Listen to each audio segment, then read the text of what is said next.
Hello, Earthlings. Non-Earthlings. Ridiculous ones and soon to be ridiculous ones. You are right on time for the ridiculous hour. I am standing kind of close to make Anna look small. Here's Baby J, as you all know, producer of the ridiculous hour. Thanks for the help with the audio. So I'll just start with a quick introduction. The main reason for the show today is Teal and Blake wanted to bring awareness to the ridiculous hour and to help us spread the word on what we're doing, you know, all of our accomplishments, the fact that we're the #1 rated galactic online radio show. It's a pretty big deal. Yeah. Now, the reason we're doing the show is because Teal and Blake and crew are coming to Houston, so we're pretty stoked about that. Everyone in the room will probably be there. I want to give some foreshadowing just real quick. We have a musical guest on. Her name is Sherita Perez. Say hello, Sherita. So we're pretty excited to have Sherita Perez on later on. So we're probably going to roll through the interview. Teal's going to be with us for a little over an hour, and then we're going to swap over and have some music from Sherita after we let Teal go. So we have the whole screen back. Oh, there she is. Hi. Hello, my dear. Welcome, Angel. Hey. Glad to have you on the show. So how are we doing, Teal? How have you been since the last time we spoke? When did we speak last? I don't remember whether it was I think it was since the interview we had pizza together. Since the last interview we did together. Do you remember pizza in Colorado and Utah? Oh, Utah. You told me that when I said I didn't have any fear anymore, you told me I was full of shit. Oh, that sounds like me. Now I remember. You're like asking me how have I been since 2 years ago. Oh, I thought it was more like a year and a half ago. But yeah, I want to know. I want you to fill us in on the last 2 years. It's been a weird 2 years. 2 minutes for a summary. Yeah, 2-minute summary. A minute for each year. And Hell, lunch. Hell. Yeah, literally this has been for 3 years actually. It's been a dark night of the soul for me, honestly. today? No, like for the last 3 years. Gotcha. I wonder, and we're all one being. I don't know that many people that are like, man, I'm in the zone. I'm in bliss. Everything's coming to me. Like even people that are manifesting mad awesome stuff. It's like there's still these challenges. We were talking about that the way over, and so that'll be my first question. So, how do we know when the universe is trying to tell us to give up because everything we're trying to move towards is just not happening, it's not in the flow, or whether the universe is saying, all right, motherfucker, like how much perseverance you got? How much tenacity do you have? You know, like how much resolve do you have in getting to this goal you think you want? How do we know which it is? It's neither of those things. It's not about that. Basically, what the universe is trying to get you to do is go inside. When you run up against those roadblocks, it's basically an opportunity to see what's inside that's holding you back. That's just an external reflection. So it's not about the universe saying, push through this, I dare you to push through this. It's about going in and seeing what those roadblocks are inside. But Make sense? I don't mean to be difficult, but like real talk, you know, this afternoon, the last 4 or 5 days, I've been trying to get this set up, right? It used to be super, super easy with Google Hangouts. Long story, that doesn't exist anymore. I know that the answers to this riddle was not inside me. Like I had to call IT guys. Thank you, Ryan Peake. Bless your heart. Thank you, Jordan Pinnell. You know, like I had to figure it out. I had to put my focus on all this yucky IT techie stuff and figure it out, or we wouldn't be here. But I will say, maybe this helped. I stopped. I was like, Ryan, give me 20 minutes. I went sit upstairs, and I just kind of meditated and sat with it because I knew I wasn't moving forward. I wasn't going anywhere. So I paused, and maybe that, but I don't feel like so you're saying it's not that the answers are inside, but you just need the stillness and then come back to finding the answers? No, it depends on the issue. Sometimes the answers really are inside, and sometimes that pause leads to answer. But if you don't make space for the pause, there's no insight that comes in. So you're basically just spinning wheels. Been doing a lot lately, I think. So as a collective, how do we? I think I think most people have had a rough couple years. That's just being honest. I don't want to say all, but most for certain. And some really good people that are doing good things are having bullshit come at them from the police or from whatever, you know, drama is coming at them. It's like, vibrationally, it doesn't seem like they deserve that. I don't know if that's the right verbiage, you know, deserving and vibration, but it just doesn't feel, it doesn't feel just. It doesn't feel justified what is happening. Well, there's nothing just on a human level about what's going on here in the world today. Humans. I know. The worst. So how do we, so my life lesson is justice. Am I just screwed moving forward? I mean, how do we get back to a place that's more just? I mean, and even on the bigger scales of like getting our free will back as humans, because I feel like it's been taken away from us. With the life lesson of justice, you're kind of in some trouble, because what's just in a multidimensional universe, it's going to look much different from one perspective versus another perspective. This is the biggest issue, trying to explain to a physical human that from a universal perspective, everything is accurate. We don't even want to say right? Because down here it's about right or wrong, just or unjust. From a universal perspective, everything's accurate. There is no such thing as a reflection that isn't a perfect match, an accurate match to where somebody's internal state is. Now, that's really hard to swallow as a physical human. Because we want it to be like, oh, if you're a good person, then good things happen to you. But we all know that wounds mirror themselves in painful ways. The universe really does not care how to wake you up. Like, I have to be honest. Yeah, I'm not sure if the universe doesn't reward some people for being shitty. Just being honest, like it doesn't. The distribution of circumstances doesn't seem fair. So I'm confused about why this is fairness. Why is this conversation about fairness? Like, who decides what's? I need to give up my desire for justice and for fairness. It's an unfair. I don't know.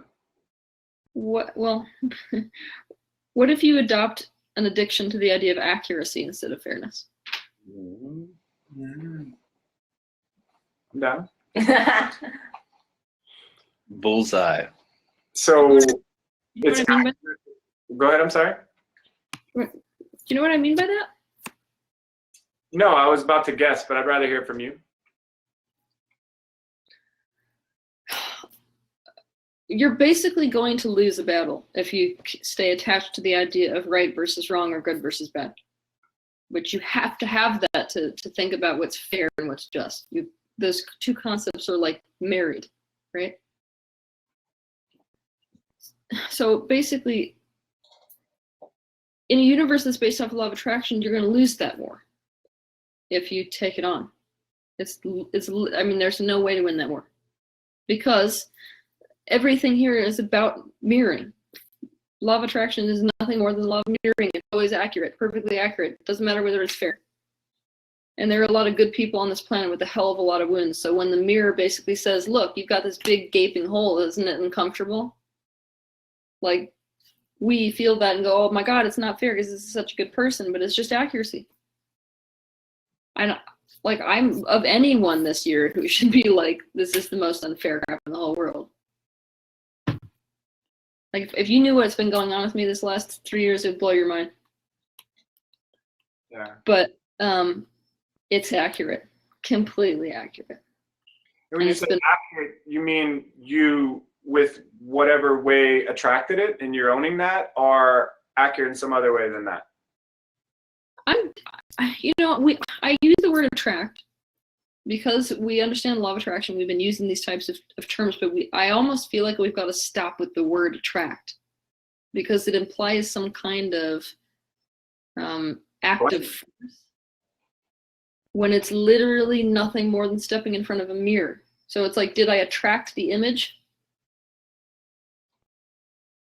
You know? Doing it.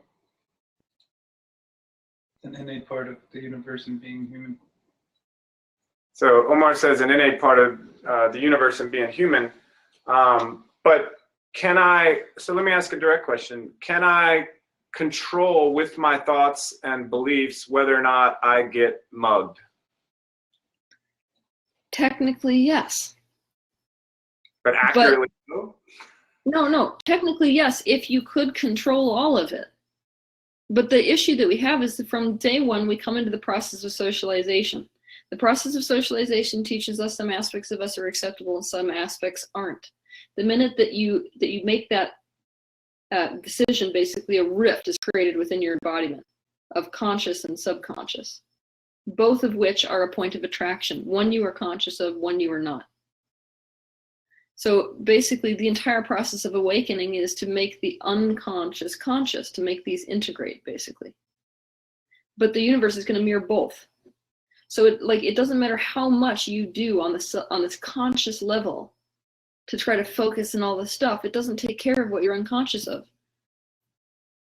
You know? So, go ahead, I'm sorry. This right here is what people who don't really understand the way that the human embodiment works. They tell you that no matter, anything you focus on basically improves the overall vibration, which is true, but it doesn't take care of the stuff you haven't taken care of. Because, it's super easy to think about it this way. Do you play sport? Do I?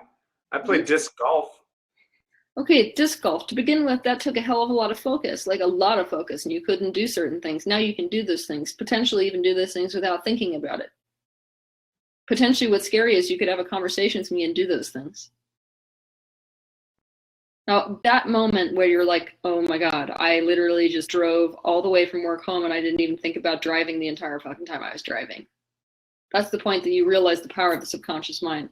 Now, what if that is what your mind is doing all day, every day, but relative to beliefs? Okay, I'm feeling that. So Subconscious is in control. right, the subconscious is running some shit, running some programs. So let me ask another direct question. Can I get to the point with my own brain that I can control whether or not I get mugged or not, despite whether or not the muggers have whatever going on? In other words, like, do I have that control to not be affected by other people's reality, even if they're jacked up and I live in the worst neighborhood in Houston or whatever? Can I be so clean in my thoughts and I'm talking hypothetical, that I can control my own stuff and that keeps other things that I don't want out of my field, like being mugged? Until the day that you recognize oneness, yes. And then when I recognize oneness? You're screwed.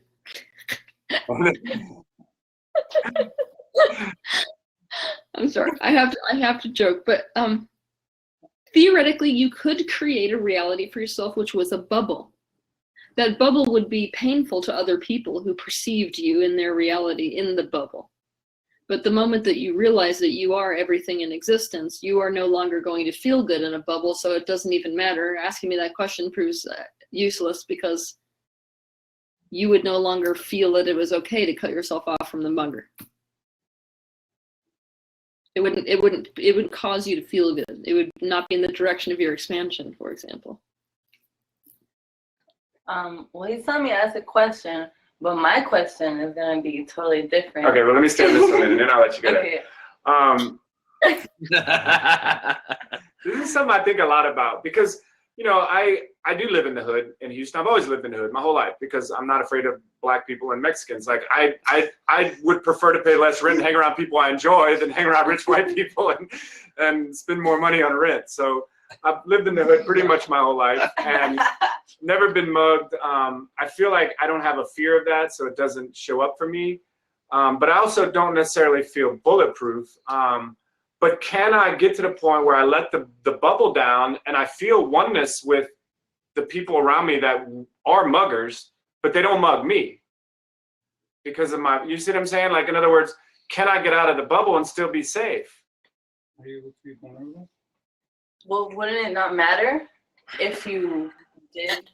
Well, if I take the bubble down and I get mugged, it matters. Like, but if you understand oneness, right, it wouldn't matter if you get mugged or not, right? Is that? I think it would still matter. It would still hurt. Right. My face would still hurt if I got punched. I mean, my $200 would still be missing. But you understand oneness, so there you, right? Right. So like, Why would you mug yourself? You might why you might yourself, bro. but I mean, I've understood oneness for a long time. It's integrating it and feeling it and actually, living from it. But understanding it is easy.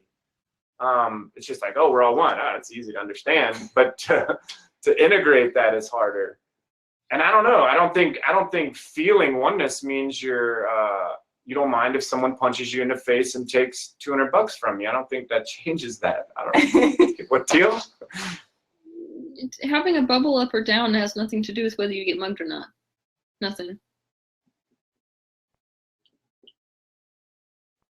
I guess I misunderstood the analogy then. So, so how do you integrate the oneness and so that you feel one with others, but yet you don't, get pulled into the drama or raped or mugged or whatever?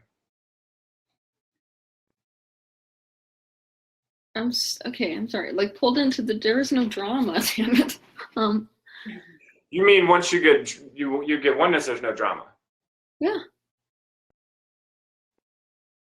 All right. Ask me. You got a problem with that? No, I've been struggling with this for a long time. Well, don't be like, oh, I'm going to deflect the conversation. If you've been no. I'm not giving up on it. I'm going to listen to this again later and probably get it. I'm not giving up on the topic. I'm hard-headed and stubborn, and I realize that I at some points have to stop. No, don't stop. So Don't stop. This thing you're doing basically is going to get you to the answer. I don't want you to give it up. I want us to go basically hash this like we're doing so that you can get to exactly what you're looking for. I want that. I'm a hasher. I'm stubborn. If you want to stay on it, I'm with it. I just don't want to lose our audience. But they're one with me. So if they jump off, then hey, that's me. That's me giving up on myself, which I just tried to do, and you didn't let me. No, this guy said the guy has a good question, in my opinion. That's what Pug said. Okay, so let me try to rephrase my question. Or do you just want to try to give me what I'm missing from this equation? Which would you prefer? Your bubble makes you more unsafe than anything else. Your bubble makes you other. Now, what's ironic is you say that you live in the hood, right? Yeah. And that you're in the bubble. But why, I mean, the reason that there's such an interference between these, what you're calling the richer white folks and the poor hood folks, is because each is in a bubble. They're literally a reality that doesn't mix. Well, in Houston, actually do mix, to be fair. I mean, we have mansions next to trailer parks all the time. So this is a little bit of a conundrum in that, in that way. But and not to break the analogy, I still feel the analogy, but I'm just saying, literally 5 blocks that way, it's nice neighborhood, and 5 blocks that way, it's worse. It's very tight and mixed. And do they interact with each other? Somewhat, yeah. I mean, to some degree. I think more than in most places. In Houston, we're pretty hospitable. Yeah. I think, don't y'all think? Yeah. Most people here think that. I mean, that's why it's hard to leave. But are we? And here's the thing. Here's the analogy I want to create, because you said the bubble creates more danger, and I feel like the fear of getting mugged is what would cause the danger of actually getting mugged, in my belief. Do you feel that that's fair to say? Well, you're sort of accurate, but this is what I mean by that. I can only injure you if I see you as other.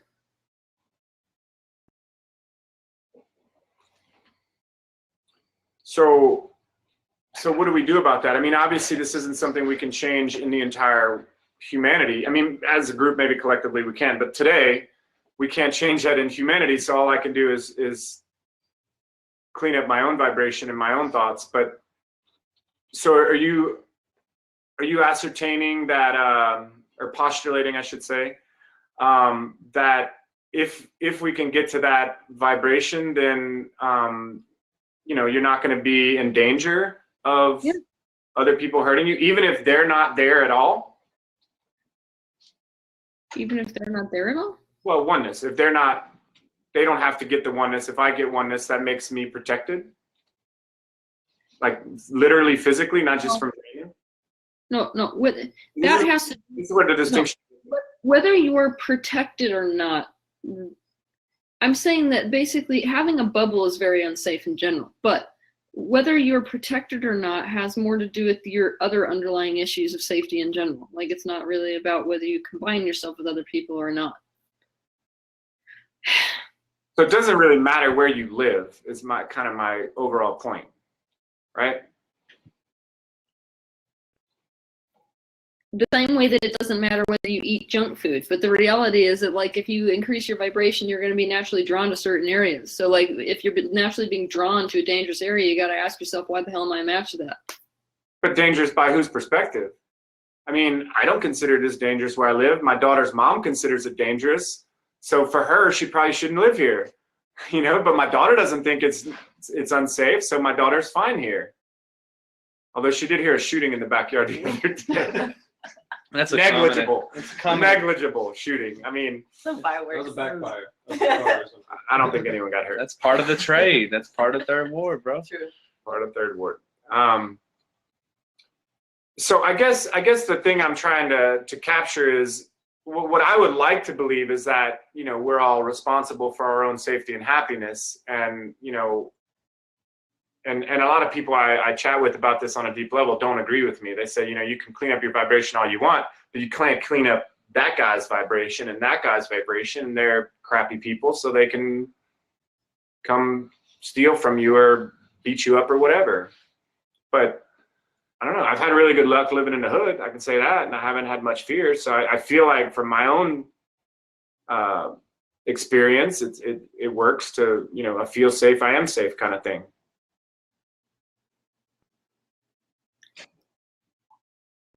Where's the pain here for you?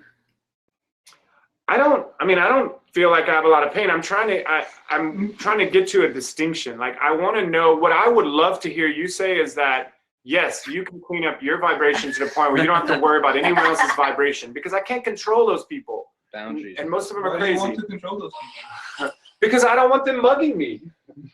I mean, I don't need to control whether they pay their rent or not or whatever. I don't need to control whether they're happy or not. I just want to be able to control whether, like, to me, it's a scary universe to live in, to walk around and be susceptible to someone else's bullshit without it being something I drew. Like, for me, for some people to say, oh, I drew it into my experience is scary to them. For me, it's liberating, because at least I can control it, and I can look at my own vibration if something happens and say, what the hell was I thinking? But then there's that blame. You see the loop? I mean, I know you know this loop, too. We've talked about it before. Then there's that blame of, No, I don't understand why this is an issue for you if you have never been mugged. Because the reality is like, with the kind of mentality that you just expressed, saying that you're the kind of person who is absolutely terrified of having no control over your reality, you seem like the exact kind of a person who would be a match to feeling that way, which may or may not include. That's an easy example for people. If you really want to know my life, it'd be, why does my daughter's mom keep jacking with me over and over again when I've done nothing but, like, turn the other cheek and been kind and sincere back, and she just, you know, brings the heat over and over again. It's like, what do I have to clean up? Like, I've, you know, and that's just one example. But everyone in this room, I think, that I know has had crazy bullshit happen to them in the last year or two. And, like, I don't feel like, you know, we deserve blame because our vibration wasn't in the right zone or whatever. I don't either. In fact, I'm ready to destroy the entire spiritual field based off of that. Yes. But Amen to that shit. Right. Okay, let's do that. So how do we do that? Can we drop an A-bomb on that shit right now? Just like, this is literally why I feel like it's got to stop being about I did something wrong because I didn't purify my vibration. It's got to start being about the accuracy. But yeah, let's get into that though, because when you say accuracy, to me, I'm hearing accuracy of my thoughts and vibration, and I wasn't. No. Accuracy. Attracts everything. Then accurately, I'm attracting what I accurately thought or accurately believed. So You are accurately attracting what you believe. Yes. No, but I mean, the thing is that, I mean, until you get it, you don't get it. That's the problem, because this stuff is buried in the subconscious. I spent the last 3 years of my life not understanding what every single conflict in my life had to do with each other until literally this week. Wow. So what was the way? What did you gain this week? Yeah, can we Tell us about it. Tell us. Tell us the secret. Should I just go in public? All right. So basically, another ridiculous hour. Getting ridiculous on us, Teal. Yeah. My relationships follow a common pattern, and it's a pretty freaking horrific pattern. Every relationship I get into ends up this way. Now, my last relationship, those of you who know Sarb, this is how this relationship ended up. Basically, I got slammed with being left by my husband at the same time as I got slammed by getting into a new relationship with literally the most incredible problems you could imagine happening during that. Slammed with my hate groups all joining together and going, like literally causing so much problem for me this year, it would blow your mind to know the kind of stuff they managed to do. On top of my marriage going south for this exact same pattern again. That was all in the last 3 years. Now, I was looking at this for the last 3 years, not understanding what the hell these things had in common. I was literally just like, it doesn't make any sense. Like, I'm literally attracting so much conflict to my life. Unbelievable. And I was like, there's no way there's just no way that this can be an accurate reflection of me. Look at where I am in terms of consciousness and everything. And what I basically woke up to is that I was at the core of my pattern in life, which is deflected shame. And it's all about my mother wound. Absolutely every single one of it. So what do they all have in common? We get into a situation where originally my mother, but whoever it is, they can't deal with their own self-concept, their self-concept of shame. I'm a bad person. I don't feel good about myself. Now, what happens is I come along in my childhood that was literally just being, me being Teal, was not a good match with my mother. She couldn't handle the inadequacy she felt as a result of being around that as a kid. And the same pattern through all of my relationships. Because them perceiving me doing something like that. Basically, it triggers their feeling of shame. But what happens when that wound is triggered is they basically have no option to cope with it other than to deflect it. So to deflect the shame is essentially a projection process. It's, you know what, I'm not going to even go near this, so that's the bad person. Every one of my relationships has followed this pattern. You even look at my ex-husband right now. He's slandering me all over the internet and organizing my hate groups. Exact same thing. Now, basically, I had this huge awakening about the fact that deflected shame is actually the heart of all of our relationship issues on the planet. Like everything. It's the heart of the human ego, in fact. The human ego needs to see itself as good. It must. So what it does is it projects badness somewhere so it can feel good in comparison. Now, I was telling myself this entire year, there is no way that I can be a match to the amount of hatred that I'm getting around this world. That is unbelievable. Nobody understands it. No one in this business. It's the kind of thing where, people who have been doing events for years, they're like, we don't need 3 security guards for anyone except Teal Swan. So I'm like, what the fuck is this? This is not fair. I'm like, what the hell am I saying that's so incredibly dramatically different? But I didn't see it until this minute. Because of the strength of this particular vibration, which is literally the core vibration of my life, honestly, on this planet. And thanks my mom and my relationship with her. Basically, this is haters. I didn't realize it until right now. There is no exceptions. Every single person makes up these hate groups, which is thousands of people now at this point, just so you know. It's all people who have perceived that something I've said, something that I've done, or something that I've not said or done has triggered their shame. It's made them take it personally at some point. It's made them feel bad about themselves. Now, they can't deal with the shame, can't own it, can't look at it, can't process through it. And so they have to deflect it. And it deflects back at what sent it. So it's almost like the way to imagine it is you've got a laser beam and the laser beam shoots out towards someone, right? And then the deflection process shoots it straight back towards the sender. It's just that I'm not even aware of what it is that I'm doing. And they're aware of it. So for example, this is a common theme. I don't answer an email. I get thousands of emails a day. I won't answer it. I will never see it. But the person on the other end, what are they going to tell themselves? They don't understand what it's like to be a celebrity. They have no idea. So basically, they're on the other side of it. They don't get an email from me and they go, oh my God, what is it about me that makes it so that I'm not worthy of notice? That triggers shame. If they don't want to look at that, if they can't go near that, they're going to be like, you know what? Fuck Teal. She's a fucking bitch. In fact, she's only here for money. Now, they're going to go at it from that angle. And the thing is that they want, that aspect of self that's trying to protect its own self-image and get away from that feeling of shame is going to find any kind of proof to validate it. So where do you go now if you want that kind of proof? You go to my haters, of which there are thousands and groups now for it. So you just settle in there and you just get fed full of all this information about how terrible I am. And so you feel good. I didn't understand my haters till today, nor did I understand why I'm a perfect match to this. And it's not about attracting. It's literally just mirror. So what would you tell your hater? What advice would you give them if you knew they had to take it? You know my favorite game, Teal? That the time has come on this planet to own your shame. This goes for me and every person on this planet. There comes a moment in an argument, literally, where you have to stop it, stop the argument. Anytime you're feeling defensive and realize, I'm feeling shame. What am I feeling shame about?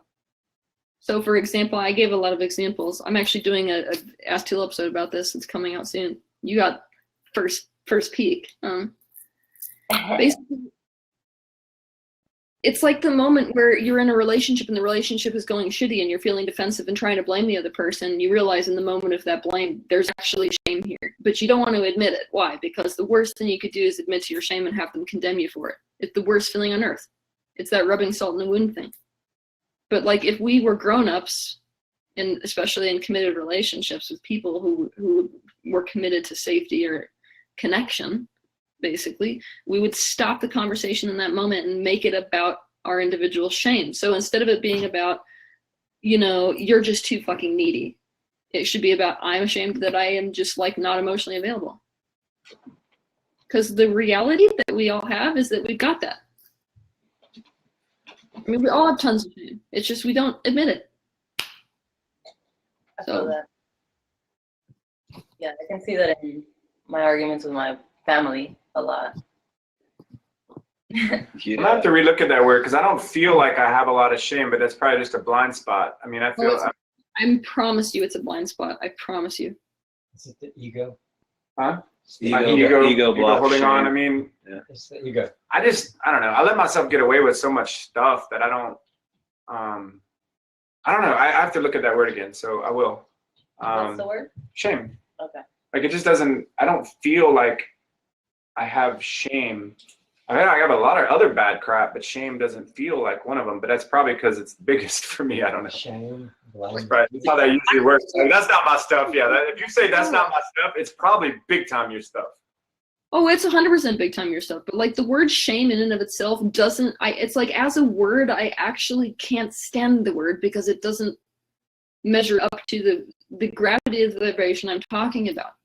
I'm talking about a self-image of something's horribly wrong with me. I am bad. I am wrong. And worthy of basically being kicked out of society, but desperate not to have it happen. Like it's like shame is not a good enough word for that. But that's what it means. Can you speak to Jordan, if you toggle up and down, you can see who's in, by the way. Can you speak to secrets coming out? Like I've heard a lot of people talking about it. It seems to me like I call it the book of secrets. Like everyone's shit is coming to the surface. Yeah. Everyone's. So there eventually we're moving towards a place where there will be no shame because all the secrets are going to be out, Exactly. That's the point of what we're doing right here. But it's like when we're going through this much of a dramatic shift, it's sort of like you're getting upgraded so damn fast and nobody can keep up with it. But that upgrade, quite frankly, what that looks like is all that crap that you weren't ready to face. Sorry, we have no more time. Like you're facing it. That's basically how it works. And so most of us are like drowning in it. And so it's like you get hit by one wave and you're like, oh my God, total awareness. That was painful. Back into it. And it's just over and over and over again until you're sort of like, I'm done. I am so done right now. So yeah, this is where most people have been And I dare say where a lot of people are going to be for a while, because this shift is like, it's not slowing down. Right. So do you think it would be beneficial to humanity or even our smaller community, even like, Teal Tribe or even the Houston community to like, I had an idea of like what's called Book of Secrets, and it's like on a certain day. And on that day, like everyone just posts their shit, and there's so much shit out there. Like you wouldn't even be able to look at everybody's shit if you had the time. You wouldn't be able to look. So there'd be so much secrets coming out, and like you can't really judge anyone else's when like yours is right there too, and it's just as bad. Like we all have it, like wouldn't it be beneficial and healing to all of us to just let it all go and say, look, I have herpes, like I don't. I mean, like whatever it is, like. I actually thought I had a venereal disease in the fall, and I was freaking out. But it's just a yeast infection. It's okay, everyone. It's just a yeast infection. I've got it under control. It turns out beer is bad for yeast infection. But but my point is, like, wouldn't it be good to just like let it out? Like let out all your stuff. It just feels like as a group we could do that, and it would be healing. Because even if no one even read your stuff, it would be so cathartic to put it out there. What do you think?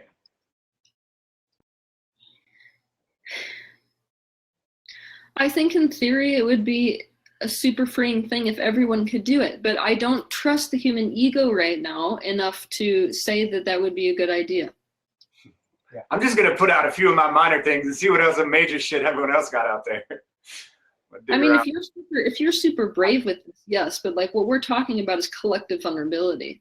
And if people go out in a state of collective vulnerability, and there are 5 people even that are like, I'm going to use this as an opportunity to poppycock, or I'm going to store this to basically use against you later, we're in danger. So I feel like it needs to be a more delicate process for some people. I mean, if you're ready for that, yes, but as a spiritual teacher, just talking to you frankly about you, I feel like the very last thing on earth you need is cruelty. I feel like you've become acclimatized as a person to like, I mean, you said, I don't feel like shame is my issue. I feel like it's absolutely your issue. You're used to being the bad guy, and it's almost like you become okay with being the bad guy. But there's an aspect of you that isn't okay with being a bad guy. And so the last thing on earth I would ever want is for you to open up and be like, these are my issues, and have somebody use that against you. And because I feel like if we did parts work with you, like there's this little, like all these different, this multiplicity of selves.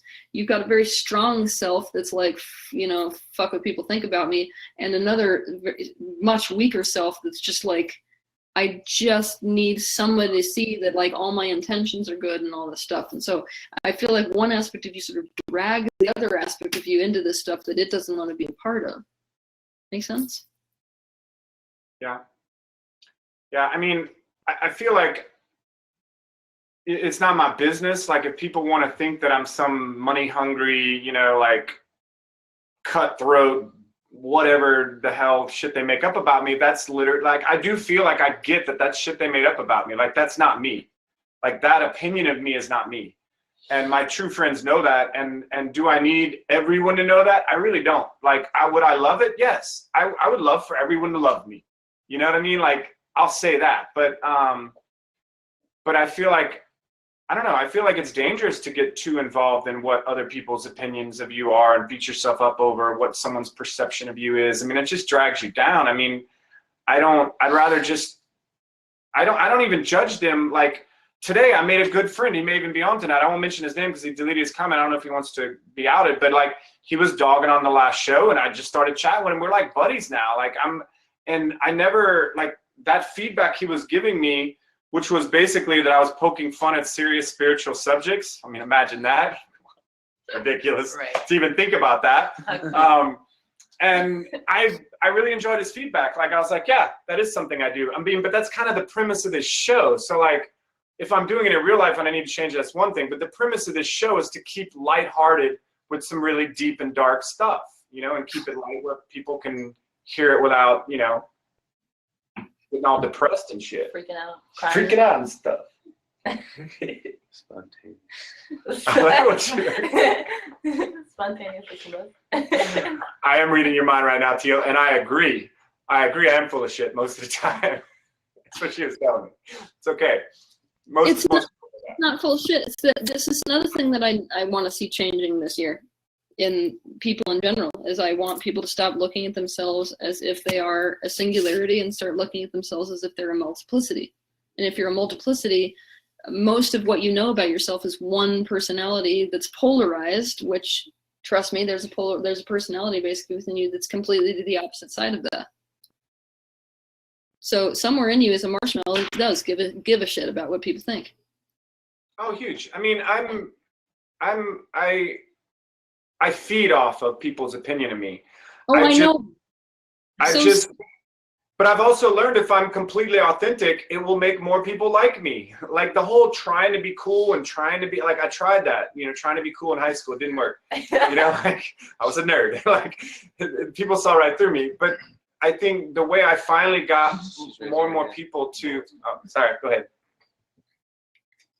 All you did is develop a brand new strategy for getting people to like you, and that's authenticity. So the reality is that you didn't shut up this tiny personality within you. You just gave it a different strategy. And the thing is, like, I'm done allowing people to be in a war between selves. And I'm really done watching people bulldoze it. And this is what I'm watching. I'm literally watching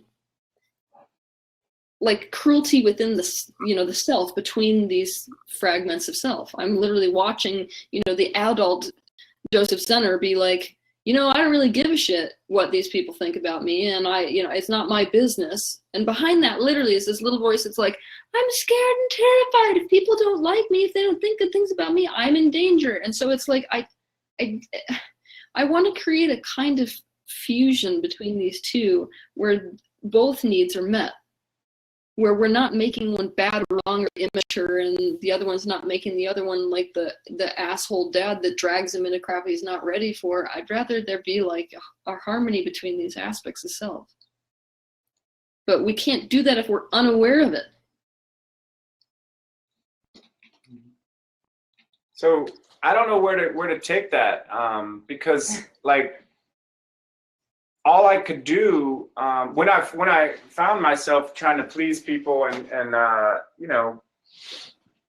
be a people pleaser in whatever ways, and then I found escape from that with just being authentic. And like someone asks me simple requests sometimes, and I'm like, no, I don't want to do that. No, they're like, well, what do you mean? You can't do me a favor? Like, no, I don't want to do that.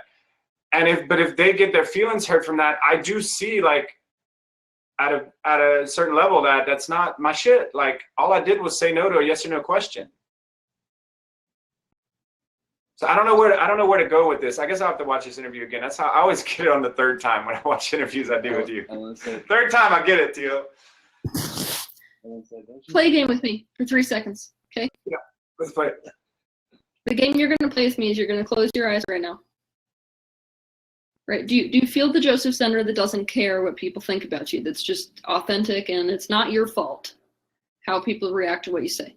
Do you feel that aspect of you? Yes.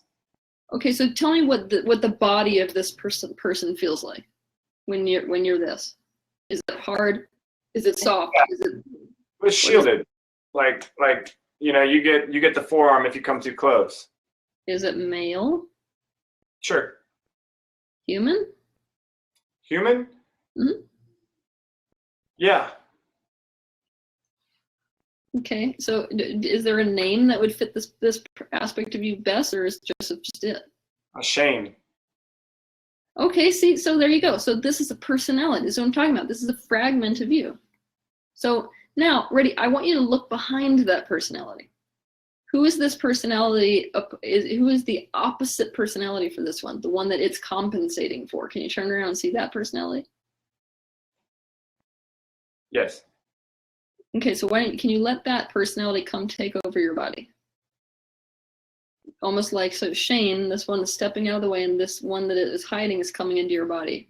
Now what does your body feel like? And who are you? And vulnerable. I'm just being authentic here. Sissified is the word that's popping into my mind. Like that's the judgment. See, you just actually flipped back. So that was scary enough that you flipped back into Shane, thinking about that part. Does that make sense? Yeah, I was labeling. That's how resistant you are to being in this particular personality. You are this resistant to vulnerability. That like anytime you feel vulnerable, the vulnerability is a trigger for you to go into shame. You see? So sitting in this, close your, I want you to be more familiar with this part of you. Sitting in this vulnerability, right? Tell me about this aspect of you. Are you male? How old are you? Yeah, like 9 or 10. Okay, so you're 9 or 10. What does your body feel like? Are you small or large or thin or any sensation? Small and awkward. Mm-hmm. How do you feel about people? It's not fair. What's not fair? Like, I could do the right things and play the game of middle school, and it doesn't make me popular. Okay, so you really want, that's perfect. So how do you feel about Shane? I feel he could protect me. So you like him? Yeah, hell yeah. How does Shane feel about you? He's a bitch, a gimp. So how do you really feel about Shane? Now that I know what Shane feels about me, Mm-hmm. I mean, me as that second, not Mm-hmm. okay.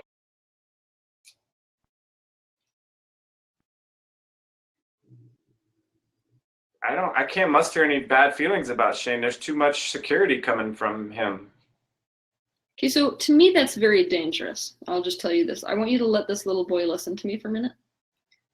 To me, there's a big problem with someone being that horribly judgmental, even abusive, because that's emotionally abusive to look at you and say you're a sissy and a wimp and everything. It's a problem for me if you find that person safe. Because they may be safe physically and all that, but emotionally you're not safe from a person who sees you in that way. Nor are they seeing you accurately. And that's really what's not fair. I don't know if that second person is me, though. You say Shane is seeing me in that way and calling me sissified. I don't feel like that's me. I feel like that might have been me at 9 years old. Oh, it's still in you. It's still you. This is how disconnected you are from this aspect of you.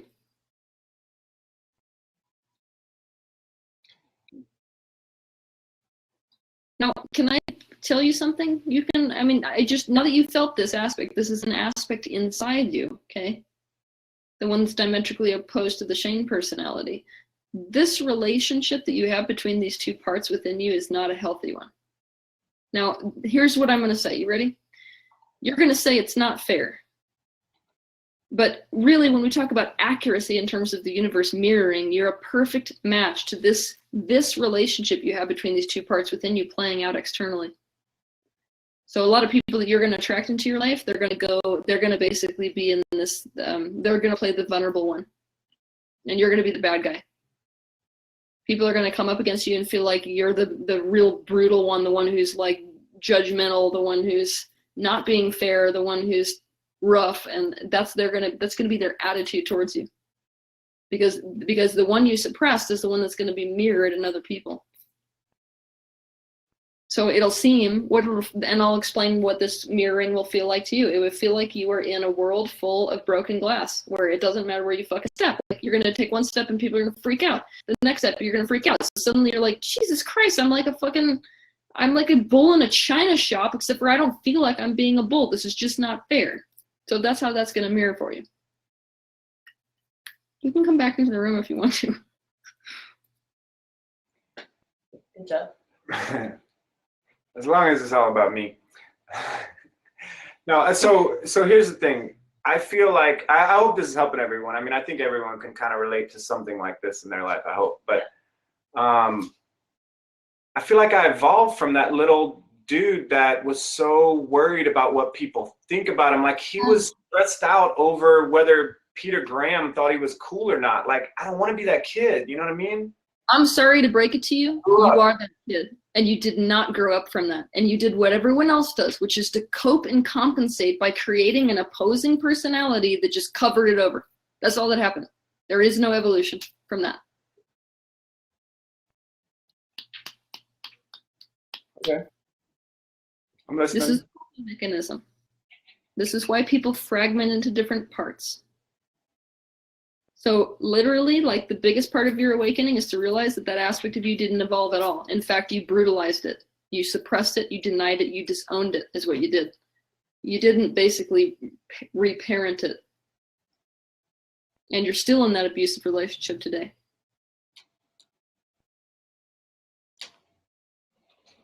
I guess I'm feeling like when I think about it, like I said, I'm gonna listen to the show again and go different directions with it. But when I think about it right now, I feel like it was an evolutionary step for me to become authentic and not be so, because I still care what people think. I admit that freely all the time, not just on this show. Like, I admit it freely. I do care what people think. And I can't control what they think. So if they think I'm some whatever, like, I mean, I lose 10 Facebook friends a week sometimes because I'm my insane post. I love that. I really do. Like, that's like my filter. Like, you don't like this aspect of me who I've become, then no, I really do love that too. I swear. I celebrate it.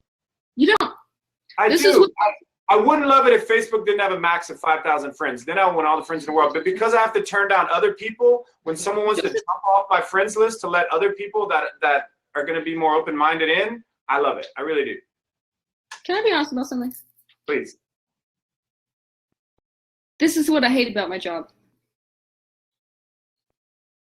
What I hate about my job is that when there's an aspect of somebody's embodiment that is hidden from their conscious view because of the danger of letting it into their conscious view, it is going to be a fight and I'm not going to get anywhere. What's painful, this is totally authenticity, ridiculous hour moment. What's painful about my relationship with you is you make statements like that, and I can hear the voice of the aspects of you underneath that.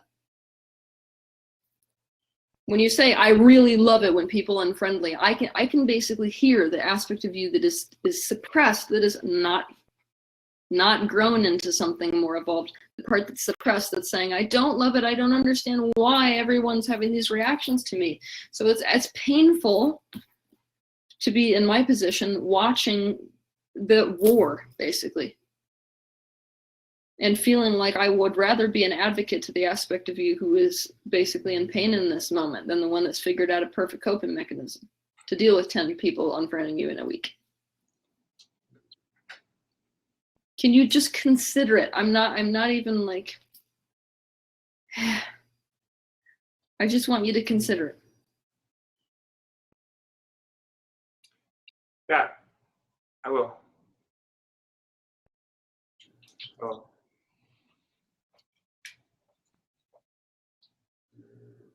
Anna, do you have a question? Deflection or not?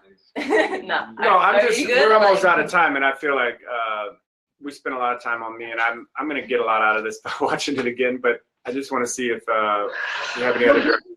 Go with this. Can I speak to this? I'm sorry? I need to speak to this. That little worry that you had just now, I need to speak to it. Because the reality is that this right here is the stuff that people need to be getting right now. Not whether the 11th dimension exists or how to get into the 5D or what's going to happen in the world in the upcoming. That's bullshit compared to this work. This literally is what people need to be doing. This. Mm-hmm. Let's address the shame. Let's address what's really mirroring here. Let's address the aspect of ourselves that are at war with each other. This is what people have to be doing. So what we just did here is about 100 times more valuable in terms of what really creates lasting change within a person's life than what we could be talking about. What about the blue avians? Just kidding. So talk to me then. So where do I go with this? Because and here's a good question for you. I've worked a lot on trying to get rid of the belief in wrong, right? So I don't feel like it's wrong that I don't have these issues that I used to have about the need to be liked. I mean, it may be subconscious buried shit, but like to a large degree, how I live my life, I'm not living my life consumed with what other people think about me, which I did in high school. Oh, And I outgrew college a little bit. you're being very mental about this process, meaning you're basically trying to skip a step. You're going into whether it's right or wrong or good or bad to be completely authentic. Whether it's good or bad or right or wrong to worry about it, whether the people think. It's not about that. I literally want you to drop it. Like, drop what you should and shouldn't do. Drop what's right or wrong.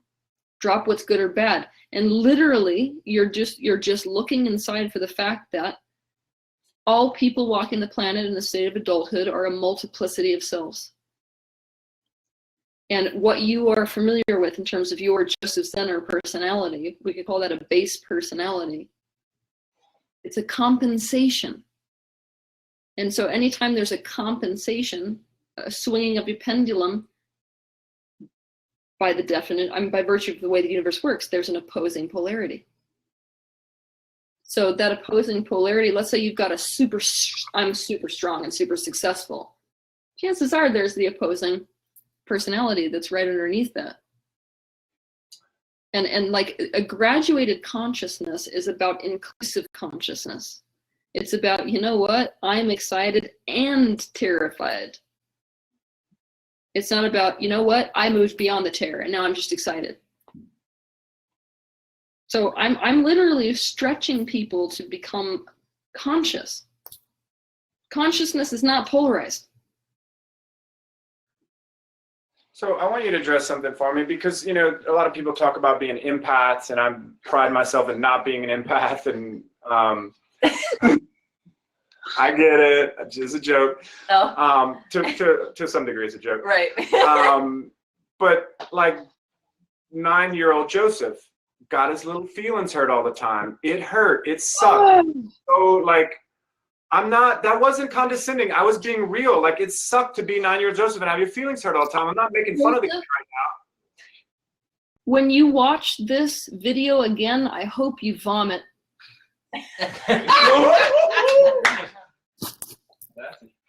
If you talked about your daughter the way you just talked about that aspect of yourself, you would puke. That was awful. I think you're missing my intention here. I really do. I don't care whether I'm missing your intention. That was brutally, emotionally abusive, and this is what I watch you do. My 9-year-old got hurt? He did. That happened. Yeah. It's real. He got hurt. He's got his feelings hurt all the time. That's all I said. But it's happened. Oh, no, you didn't. Oh, watch this again. You're going to be surprised. You're going to be surprised at what you said. Oh, yeah, you will. I mean, I know what I lived. And I know that teaching myself certain techniques got me out of being so hurt all the time for no freaking reason other than somebody else did something that was dumb and I took it a way that I shouldn't have. Like, I was overanalyzing things. I was consumed with who liked me. Like, it wasn't a healthy place to be for me. Judgmental as fuck. I mean, I've lived in both perspectives. I don't want to go back to that. Like, it was horrible. You do feel that? I don't want to go back to that. I don't want it. I don't want it. I don't want it. There is no resolution you made with that. All you did was suppress it, deny it, disown it, and reject it. I created a new personality that didn't have that aspect. Exactly, but it didn't go away. It went to war with that aspect of you and has been abusing it for years. And that's what, when you play this video back, you're about to see it. And then, like, the reality that you gotta own up to is that this aspect of you is still in you. It didn't go anywhere. So you're literally in a relationship with it. That's what you gotta get. You are in a relationship with this aspect of you. And so when you just said that thing you said, it's like you're saying that to your 9-year-old self.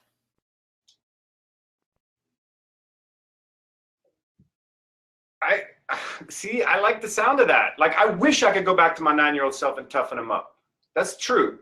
Like, I know you're not gonna like the way that sounds, but like, I wish I could do that, because high school sucked because it was he was too sensitive, and he was too, like, he was convinced that other people could harm him and change what really mattered, and none of that was real. And I later in life, I saw that wasn't real. It was a bunch of middle school and high school drama and a bunch of little catty bullshit that I had bought into, and I unbought into that. You see what I'm saying? This is incredible emotional abuse, what I'm watching right here. This is invalidation. This is minimization. This is shaming. And you're saying this about yourself at 9 years old, the inner child that still exists within you. God forbid if you ever treated your own daughter this way. I mean, I try to teach my daughter that other people shouldn't be able to affect her emotions. She should be able to, you know, be in control of her emotional state and see that when other people mess with her, she can control her reaction to it, and she can, you know, overreact or underreact, but it's her reaction. It's not what they did. It's her perception of what they did. If we venture in the direction of your relationship with your daughter, this is going to go incredibly south. That is going to build a rift between you and your daughter like you cannot believe. It's going to do the exact opposite thing that you think it's going to do. And all that's going to happen is when anybody does affect the way that she feels, she has to feel ashamed for it. She has to suppress it. She has to deny it. And first of all, she has to hide it from you.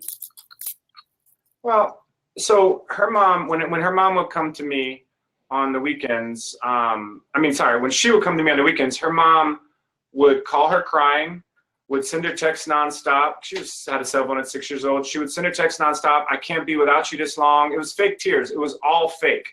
But she had convinced Emily that her emotional state was based on Emily being there with her. So when Emily was with me for the weekend, she was always anxious. She was always having to call her mom every 2 hours. Like, it was a big ordeal because she was feeling responsible for her mother's happiness. And I had to unteach that. And it worked. And Emily is very, she's not the most, she's not maybe sensitive as some other kids and all that. And I'm not like saying, ha ha, rah rah for me for that. I didn't try to take away her sensitivity, but she deals with her mom professionally, like awesome. And it's because I think she truly gets that we are all responsible for our own happiness, and she's not responsible for mom's happiness. So that was the training I had to do with her, to get her to that point.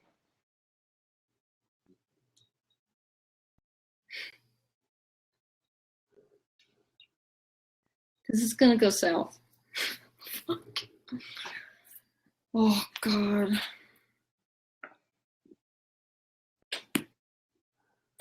Where do you want to go with this? Because this is like, really south. This could be like hours. You're almost out of time, but I'm willing to go there if you, we have like 7 minutes left. You can't train her in the way that you trained her without making her emotions wrong, making her emotions her fault.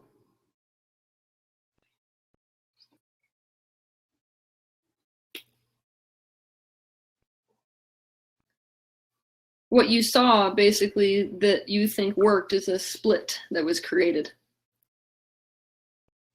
It's a perfect mirror of what you're experiencing right now with yourself, and what you're going to watch this back and see, basically, is that you created a split between the aspect of you that couldn't cope and an aspect that coped for it, despite it, for example. But that's exactly what you do when you do that. There's ways that you can completely validate, completely understand, completely recognize somebody, and then help them come up with strategies without making the emotion wrong, without making the sensitivity wrong, without those really harsh judgments, without telling them they're completely responsible for how they feel, as if it's possible to not be affected by this world.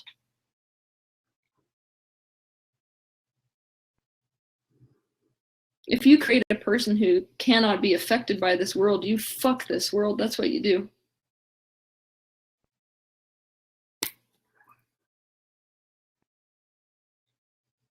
I don't know if I'd do it any differently, though, because I saw the torture she was going through with what her mom was doing to her. Her mom had her convinced that she was causing her mom's torturous pain. She was the torturer and her mom was the tortured, all because of a court order that she had to spend 3 days with her dad.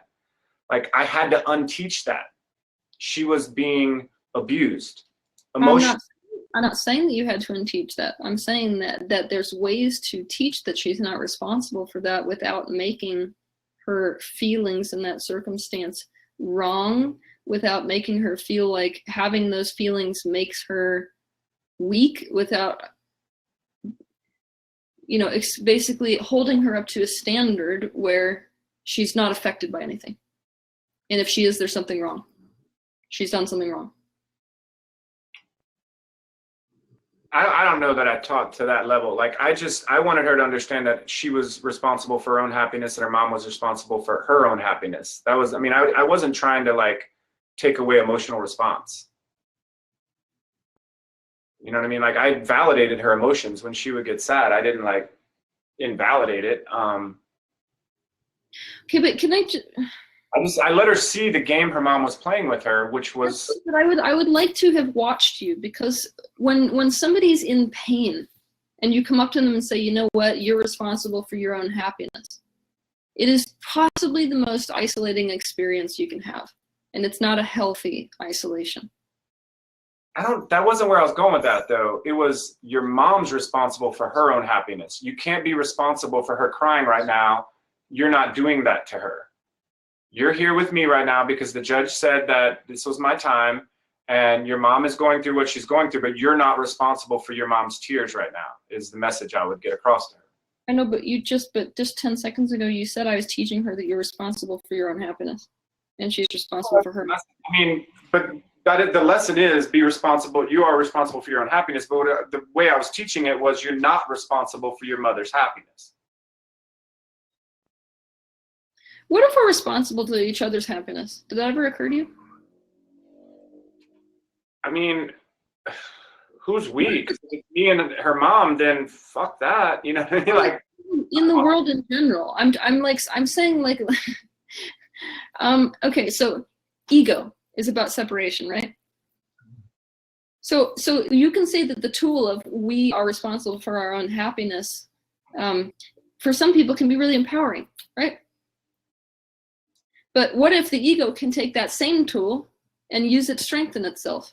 And this is what I'm watching in the spiritual community. I'm basically watching people take these principles that could do good in some sort of situations and use them for an entirely different situation where they're doing damage. It's almost like using a screwdriver for what you need a hammer for, or a hammer for what you need a screwdriver for. What if what we really need as a collective society is to take responsibility for each other's happiness for once? My God, like, why do you think that there are still people that are starving in the world today?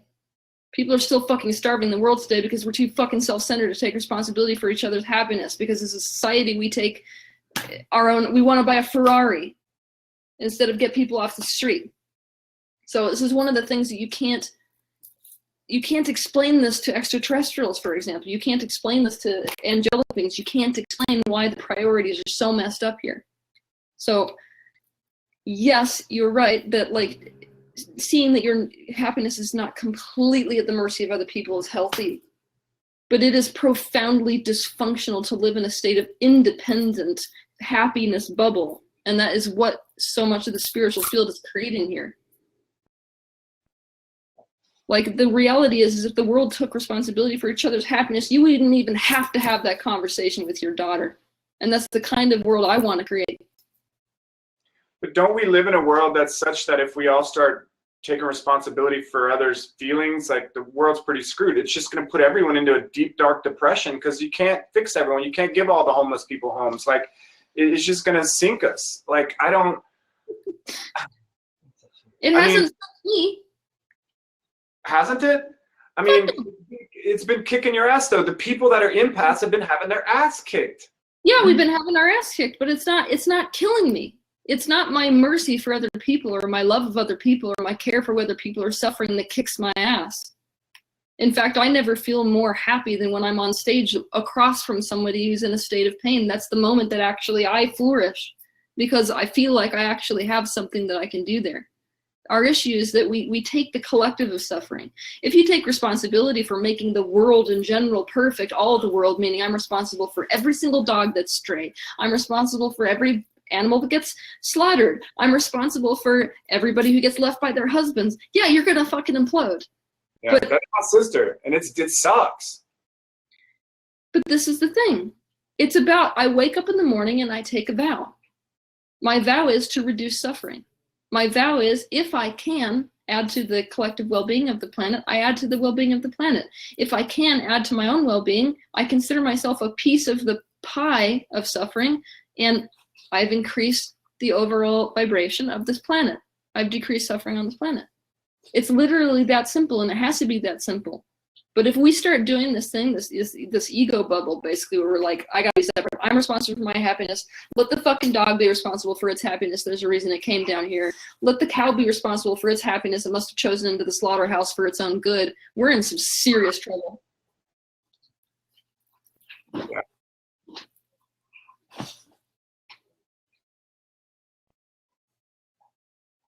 I like it. And this is the reality. This is the reality. Either you're responsible for your happiness and your happiness only, or oneness is reality. You get to choose between them, quite literally. Service to self. I mean, One or the other. well, they're saying service to self versus service to the others here. I mean, isn't the key balance to those? I mean, like, I guess Not right now. what I'm focused on is, can I be compassionate to those around me, but not responsible for their feelings? And if I say something that they get offended by, 10 years ago, I would have been so wrapped up if I said something that someone got offended by. But now I get that I say way too many things that are offensive to take it personally every time someone gets offended. And I'm not going to stop saying things that are offensive, because the things I say need to be said. It's offensive that this country has a pedophile ring problem. It's offensive that we elected a moron as a president. Like, there's a lot of things that are offensive right now that need to be said. And I'm not going to shut up just because I think I might hurt someone's feelings. Nobody says you I'm should. not hurting their feelings. They are. No, it. If you take a stance of care for other people, then it puts you in an interesting position. That position is, at this moment, out of care for you, I can see how saying this thing is good for you, even though it will cause pain. But you can adjust the way you say it so that it's received in a way that doesn't torment people. Do you see? I mean, I already try to do that. I don't try to be offensive. I mean, I cover offensive topics and such, but I don't try to be offensive on purpose. I mean, unless I'm teasing or kidding around, like, and, you know. And to be honest, in my real life, like, I don't offend that many people. The people that get offended are people I've never been on Facebook that don't know me from dick. So, like, it's hard for me to get worked up about, oh no, somebody I only met on Facebook got offended by something I said. Like, that's not me being sensitive. It's just not, like, they don't know me and they're misinterpreting what I'm saying or being offended, and that's their triggers they installed and they pulled. Like, that ain't my shit. I'm not saying that it should be, but I'm saying that you should at least care for the pain that it triggers. Even if it's about someone else. I guess to some degree. I mean, I care, but I don't allow myself to be upset by it. I mean, it's not that I completely don't care. It makes a difference to me. Like the guy that was complaining about the last show, I addressed it. I said, hey, dude, I agree. You know, like, you're right. Like, that's what you said is pretty accurate. And we started chatting and we got along great. But and then you came on this show and you vehemently defended how dumb he was, because obviously this is the ridiculous hour. I did not say he was dumb at all. Well, that was definitely the implication. Trust me, when you rewatch this, you're going to see. Well, if that is the implication, and he's watching this, he and I agree we both have the same stuff. So, like, we both poke fun at, you know, so it was a mirror there. Like, we both, I think the only difference is he doesn't like the fact that he pokes fun at spiritual stuff, and I do. I think that was the only distinction. Alan said you like to see the reaction. I'm keeping it. Yeah, Ellen's right. I do like to see the reactions. I mean, I like stirring the pot and getting people fired up. Why? Because it makes them think. It makes them think about things they hadn't thought about. It makes them explore parts of themselves they hadn't seen. Like, yeah, I'm a pot stirrer. I'm a shit stirrer. Like, I get Just that. be mindful not to compound trauma. 'Cause that may be what you could I possibly can't do. compound trauma in someone else, though, is my belief. Oh, yes, you can. Maybe my daughter, but like, if you're a Facebook friend that we've never met and I'm causing you trauma, that's your shit. That's not my shit. You know, see what I'm saying? Like, if we're teaching a society to be so freaking sensitive that and this is what we've done, that they can't even handle reading Facebook posts without getting triggered and offended and worked up, then where have we gotten? We're not evolving. Actually, if you train a society to be as sensitive as they normally would be when they're born, you would never get to that condition in a person. They would never be so broken as to be in that state, number one. Number two, they would never create the trauma that's going on this planet today. It is sensitivity that is going to bring this planet to a state where it's healthy enough for fucking people to be born into and live into. It's people who are like, we got to make people not sensitive that are creating this. I guess we could disagree on that. We're not hearing everything. I mean, because I see what happens in these spiritual groups. I see how they literally, I've seen people be derailed for 48 hours or more because of a comment from a stranger. Like, if you're saying that's a healthy state, like, I just can't get behind that. Like, that's not healthy. You're not getting it. That's not evolved. That's not any of these things. Joseph, Jesus Christ. It is people who are like you, frankly, who just don't really give a shit, who bulldoze the fuck out of everybody and don't care what the implication is because it's your fault versus mine, that create the kind of wounds that make people like that. That's what makes it. It's the teacher who says, stop fucking crying, don't be a sissy. That's why they end up like that. I don't say that. But you have done it several times on this video alone. My God.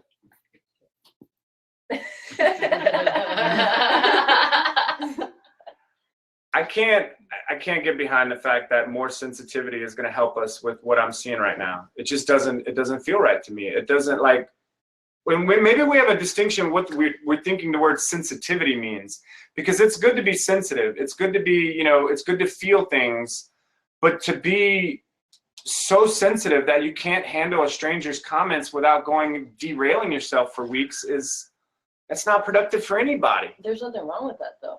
I didn't say it was wrong. It's just not productive. If you don't want to be productive, that's fine. Like, productive isn't right. You know, non-productive isn't wrong. I'm just saying it's not helping anyone to be that sensitive and to not control your own emotions means anyone could put a gun to your head and pull the trigger at any time.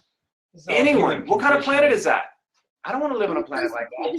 Is the kind of person who can draw that gun in the first place. So you literally I can't try to solve the whole problem. I can't try to tell everyone else on the planet, don't point guns. You are creating the very problem you hate. Literally. Well, I'm not taking that one. I'm not admitting that. Maybe when I watch the video for the fourth time, I'll text you and I'll be like, you were right. But right now, it doesn't feel like I'm responsible for all these people being too sensitive. They're responsible for being too sensitive, and I'm not making it wrong. I'm just saying, why did I say two? But they're sensitive, and if they like the results of them being that sensitive, then they should keep it. But to blame me for that, Teal, come on. I mean, it's just not fair. You sound exactly like a dad who beats the shit out of his son and then says, you know what, it's good for him because he's too much of a fucking sissy. That's literally what you sound like right now. I didn't beat the shit out of anybody. That's the whole point. They're being sensitive from a Facebook comment. And it's usually not even me. I'm not even that offensive on Facebook. I mean, we're having this whole conversation. I don't even offend that many people. But there are people that have been kicked out of Teal Tribe. A lot of them I'm good friends with. I became friends after one of them. I had to kick him out myself, and then I became good friends with him. But they're real. They're authentic. They're speaking their truth. They really are. And maybe they're really weird and really naughty or really narcissistic or really whatever, but they are coming from authenticity, and they're pushing other people's buttons, but they didn't install those buttons, and they didn't. So let's play a game. Let's play a game. I didn't install the button in you of insecurity. Well, let's pretend that I look at you and say, look, Joseph, you're a fucking asshole. That's authenticity. Why are you censoring me? It's fucking authentic. Am I safe to you emotionally? No. Well, wait a second. Let me answer the question. I think that I feel very safe with that because that you're being real with me. Like you're actually expressing how you feel about me, and that makes me feel safe. Like I love it when people come to me and say you're being an asshole right now. I can handle that, and I love it. One aspect of you can handle that. This is why I want you to be aware of the split.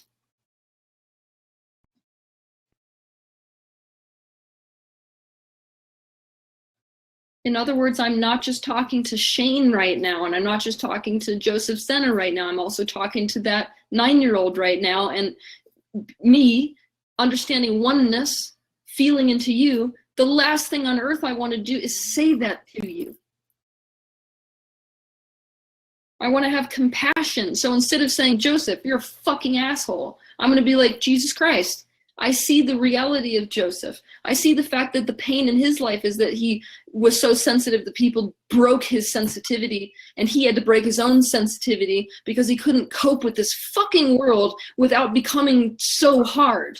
I see that, and I see that pain. So the last thing that I want to do is to come in and say it that way.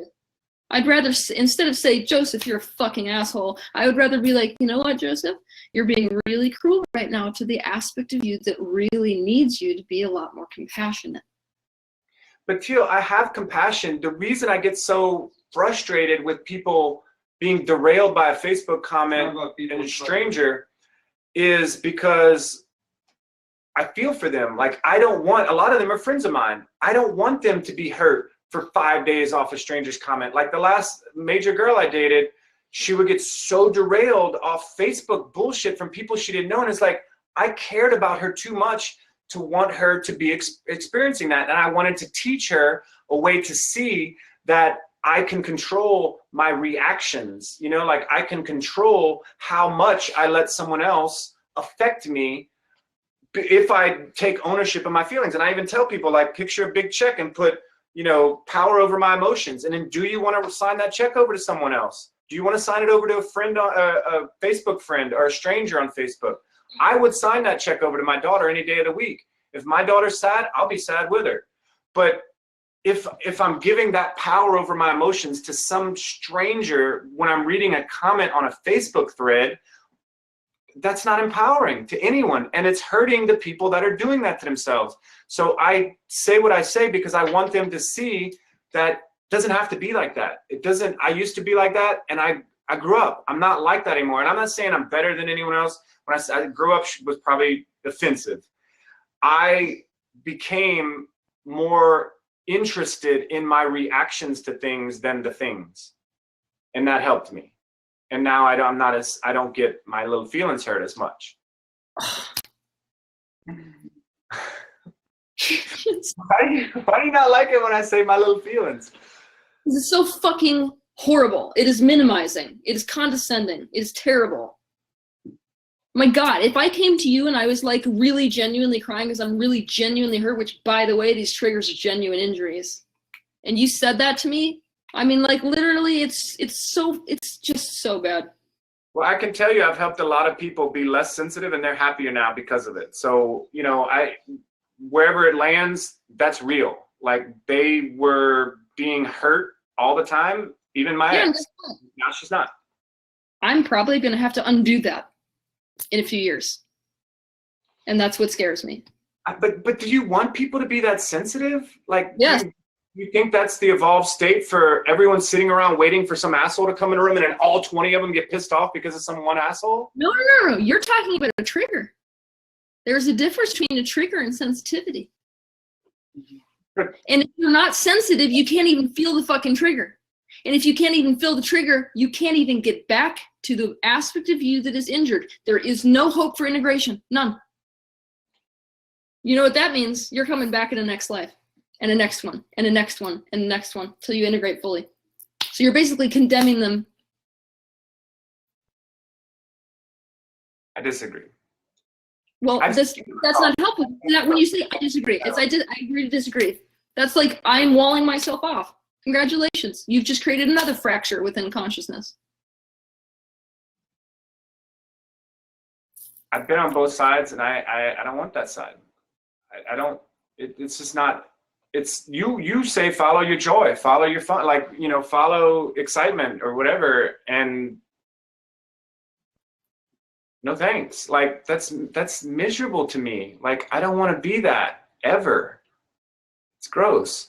And I don't know why anyone would want to be that way. Why would anyone allow some stranger on a Facebook thread to derail them for a week? Why would they want that? You have a different connotation. I'm not understanding something. I'm missing something major from this conversation. I would say maybe because that way you can look at your trigger and then They don't though. They just blame the asshole. But that's somebody If they were else. actually going internal, that would would resolve itself, and that would be Teach helpful. them how to do it. And that would take 10 minutes, maybe. But to be derailed for a week because of some asshole, like you're giving that asshole your power. He doesn't deserve it. You have a crossroads. When someone is derailed by a Facebook comment, you have a crossroads. Either you teach them not to feel it, which is genuine Novocaine, and that's not follow your joy. That's Novocaine. No, how would I teach it all? Well, you just basically said it is. I teach people not to feel affected, is what you're saying to me. No, I didn't say that. What I teach people is to look at your reaction to it. Focus on my reaction, my trigger. Why did that trigger me? You can't stop the trigger. You're gonna get triggered. Why did that trigger me? What was it inside of me? When was the first time I felt that? Why? You know, I'm not saying don't do all that, but if you do all that properly, you're not gonna be derailed for a week and depressed and making videos about how life sucks because some asshole made a comment 4 days ago. You see what I'm saying? I never disagreed with that, but like when you watch this back, you're gonna see that that is not how you put it. It's literally like, I'm just gonna teach them how to not feel, because it's fucking stupid to cease to be hurt by something in the first place. No, to take ownership of your feelings is not the same as not feeling. It's owning your feelings. I feel sad right now. I'm sad. I feel triggered right now. I'm triggered. That's owning them. But that also means you can change them. You can say, I've been feeling triggered for 2 hours off a stranger's comments on a Facebook thread. I'm going to choose to get over it. I'm going to choose no. to be upset by some guy I don't even know that made a comment that triggered something inside me that he didn't know I had a trigger for. You see what I'm saying? Like, I don't know what triggers you have. I don't know when you set them up, and I can't pull them. All I can do is say something, and you pull your own trigger that you set up. Okay, let's play a game that the aspect of you that gets triggered is a 3-year-old. Okay? By your definition, you just walked up to the 3-year-old and said, get over it, because you can. And yeah, I mean, in so many words, I mean, I could show them a way to feel a different space. Like I've done it with 3-year-olds. You can teach a 3-year-old to change their emotional state from negative to positive, and I don't think that's damaging them. I mean, it's showing them that you can control, you can choose happiness. You can choose to not be, you know, obsessed over a comment. That statement does not apply to certain conditions. Now, the reality is if you walk up to somebody, let's say whose child, let's say your daughter was just crushed in an automobile accident, and if I walked up to you and said, you get to choose happiness, I became abusive in that moment. So my issue with you right now is that you're not honoring the depth of people's pain. You're making pain wrong and happiness right. And you do that to yourself too. Most of all. Right. I mean, it's choice though, inevitably. Oh yeah. I've chosen to not be that way, and my life is better now. So I don't know. I'm so terrified of going in the opposite direction, like being more empathetic, feeling more like. You know what I want to do? I mean, I'm gonna have this is another fucking ridiculous hour with Teal authenticity moment. When I hear people say that happiness is a choice, all I want to do is to pay someone to kidnap them, to do all of this to them and tell them that. Because there are states on this planet where it is not a choice. And that's what people like you are the most afraid of. You don't want to believe that those states exist. Most likely because as a child, you already got into situations in life that made you feel like it wasn't a choice. But No, it's because if other people are in control of my emotions, I'm hopeless. I know. What if there are conditions on the planet that make you hopeless? What if that's a reality here? I'm going to put up my defense systems to keep from being hopeless, because hopeless has no hope. Maybe hopelessness is what you need to integrate instead of reject, is what I'm saying. What if there's a hopeless aspect of self that definitely needs to be integrated into the embodiment so that you can stop running from it, denying it, rejecting it, disowning it, and all of that?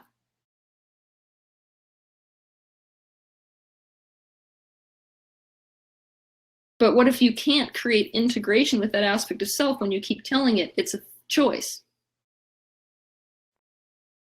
I mean, have you ever told that to somebody? I mean, literally told that to somebody who's really in hell.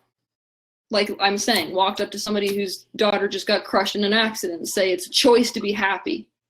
Like, what does that honestly do?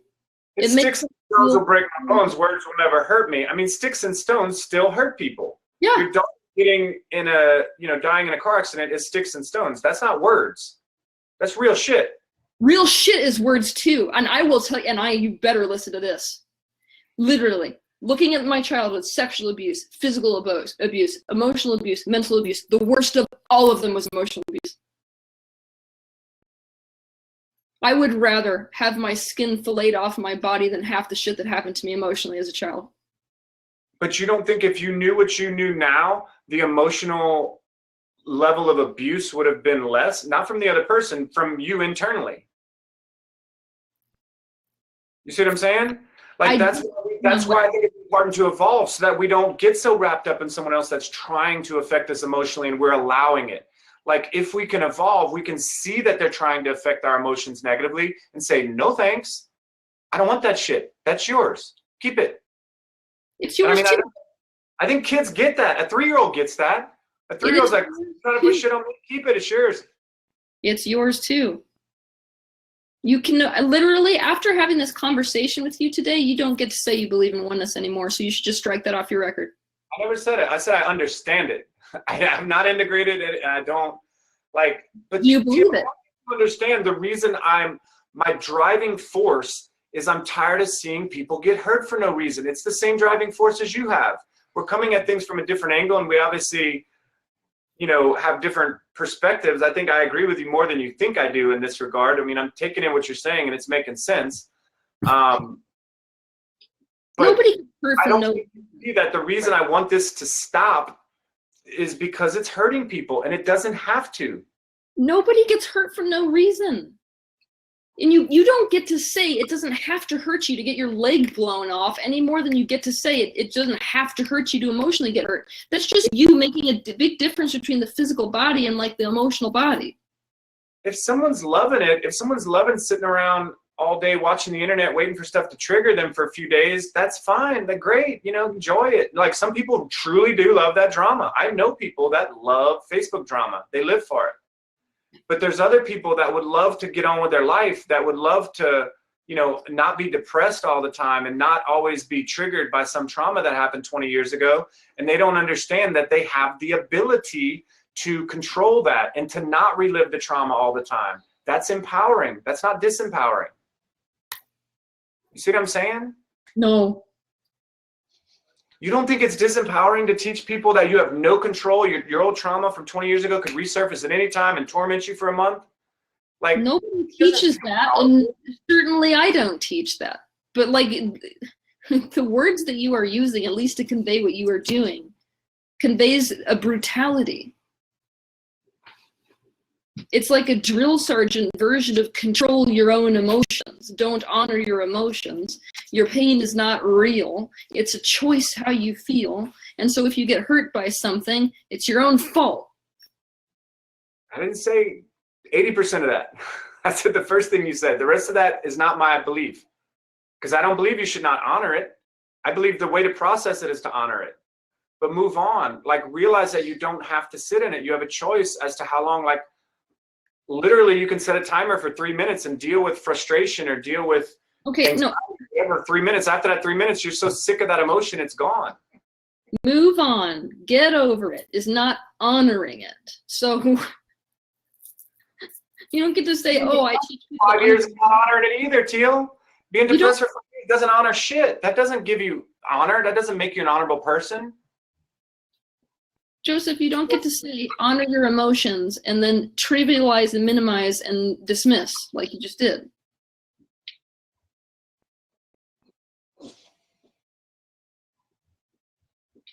I don't feel like I trivialized it. I feel like what I'm saying is empowering. Put a timer on it. Put a timer on it. Well, it's empowering to people. I've seen it work. This isn't my techniques only. I mean, I've That's not seen. good. I mean, No, you don't want it's to put awesome. a It's timer amazing. on how fast you heal, because then that's like self-hate. Because you're like putting a timer. You have to get it done by this time. No, it's You a have to choice. feel You don't have to do anything. It's a choice. I don't want to feel this way for another few hours, so I'm gonna use a technique that I can process it and look at it and feel it, not keep escaping it. Because for those people that are feeling it for a week, they're not actually feeling it. They're escaping it. I'm not arguing that they are. In fact, what you just said was what you just said 10 seconds ago is the closest we've been to actually having a meeting of minds of how you address emotion.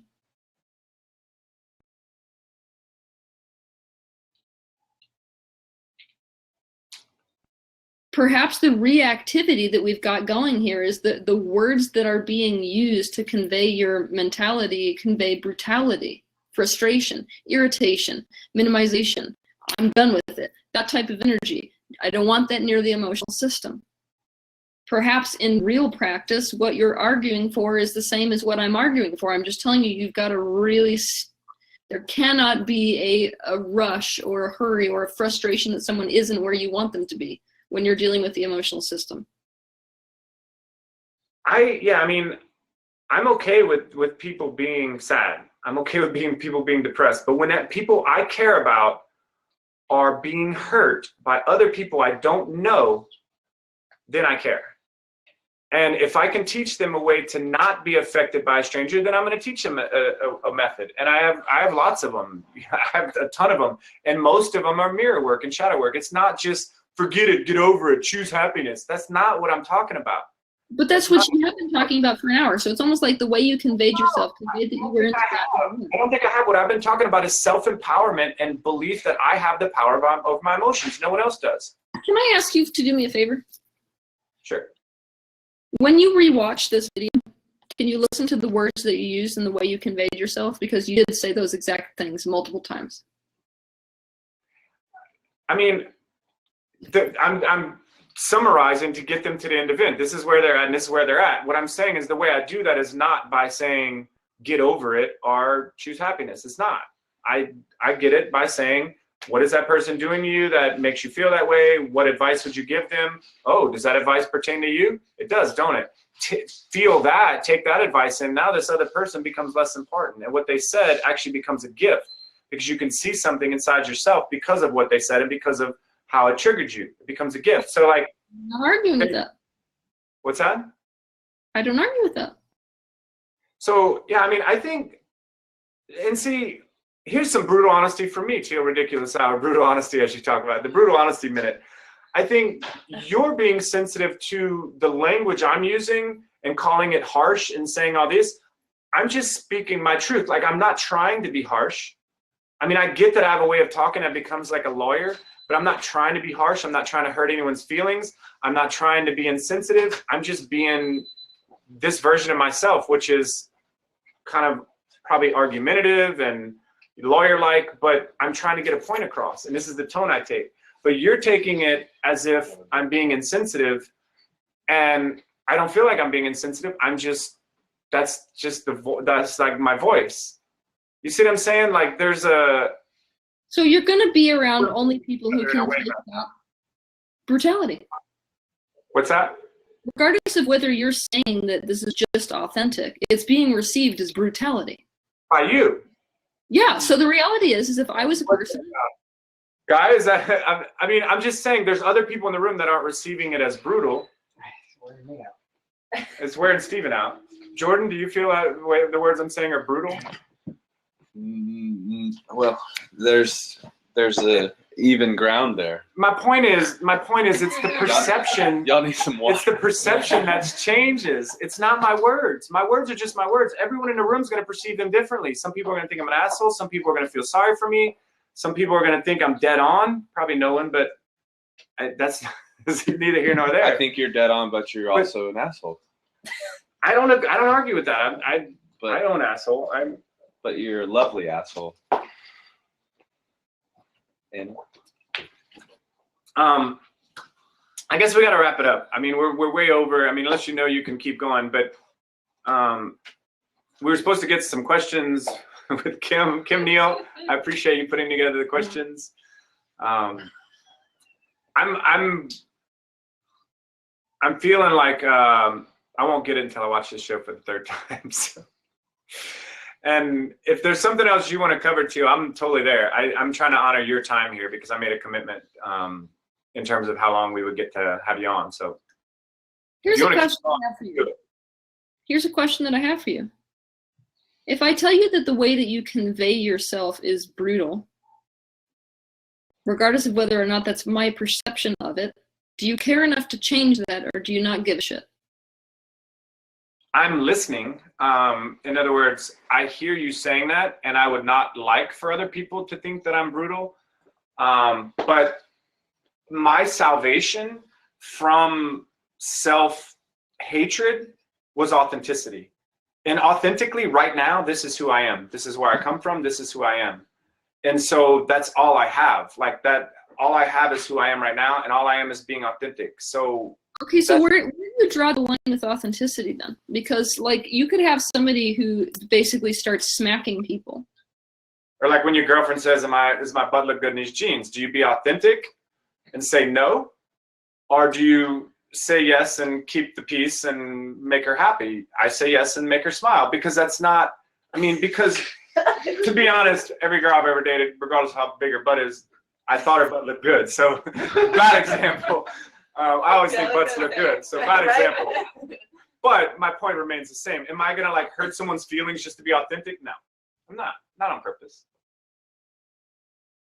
I mean, unless I feel like they need it. I mean, if I feel like they need to hear some shit, you know, like I might sit them down and give them a little talk with, you know, come to Jesus with them. I mean, She did ask, does my brother?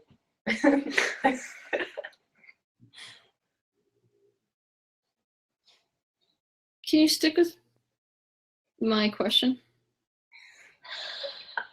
sure. So let's pretend basically that I got mad at you. So I started screaming at you, and I started, you know, basically calling you names and things like that. But that's my authentic truth right now. That's how I feel about you. What do you want to do with that? I mean, is that just fine? And I say, you know what? If you're offended by that, it's your problem. I mean, I think you've said a lot of things that could have potentially hurt my feelings in this interview. You've called me a lot of things, and Yes, I respect you for being honest with me, because there's so much bullshit out there. I respect the fact that you're giving it to me like it is. You're a fucking asshole. Okay, I can hear that. Let me know why. Let's talk about it. Like what I'm fed up with in the world right now is the opposite of that, which is what's going on everywhere. Oh, you look so good. You know, it's not real. I like authenticity too, but you think that realness has to be brutality, and I'm telling you that it can be real also to want somebody basically to feel good. It can be I try to make people feel good all the time. I do little bitty things that I will never post on Facebook to help make people feel good all the time, and I don't need to tell anybody about it, because that's for me. Like, I'm doing that to feel good for me. But I think, I don't know. I mean, maybe you're one of those people on Facebook that thinks I just am a raging asshole that just walks around being harsh all the time. I mean, I'm not that person. And my friends. I'm not one of those people who even looks at it. I don't look at Facebook stuff. It's like really unlikely that I'm going to see anything because of all the crap that I'm involved in. But I meant more like in the now. Like, you're looking at me, like seeing me. I truly feel like the way you're seeing me right now is not who I am. I mean, I'm okay with that. All I can do is be who I am, but I don't feel like you see who I am. Like, I feel like you think I'm more of an asshole than I am. And I am actually trying to teach you. And I respect you more than anyone. What's that? I'm sorry? I'm telling you, you're more of a marshmallow than you think you are. That's what I spent this conversation today trying to prove to you. Yeah, I guess that's my self-defense triggers that hear, you know, the other stuff, like I'm brutal and asshole and all these things. But that's what I'm saying. Like, I'm triggering you in the same way that you're triggering other people. That's exactly why I was doing this. I'm looking at the triggers and saying, is that fair? Why am I feeling that way? Like, I'm processing it. I'm not mad at you in any way. I'm not pissed off. I'm not going to lose any sleep tonight. Like, and I don't feel like I haven't been present. I've been trying to feel what comes up for me, feel it, you know, and I mean, I just feel like it's a healthy place that I'm in terms of how I process my feelings. I don't escape them like I used to. I don't rely on other people's feelings about me to determine my feelings about me. I used to. You see what I'm saying? So, like, I don't know. I mean, it's hard to get through my armor right now, but armor's not always bad. Like, for me, it's okay to have armor where can some stranger, you know, tell me a sentence that's gonna throw my emotional state from good to bad? No, they can't.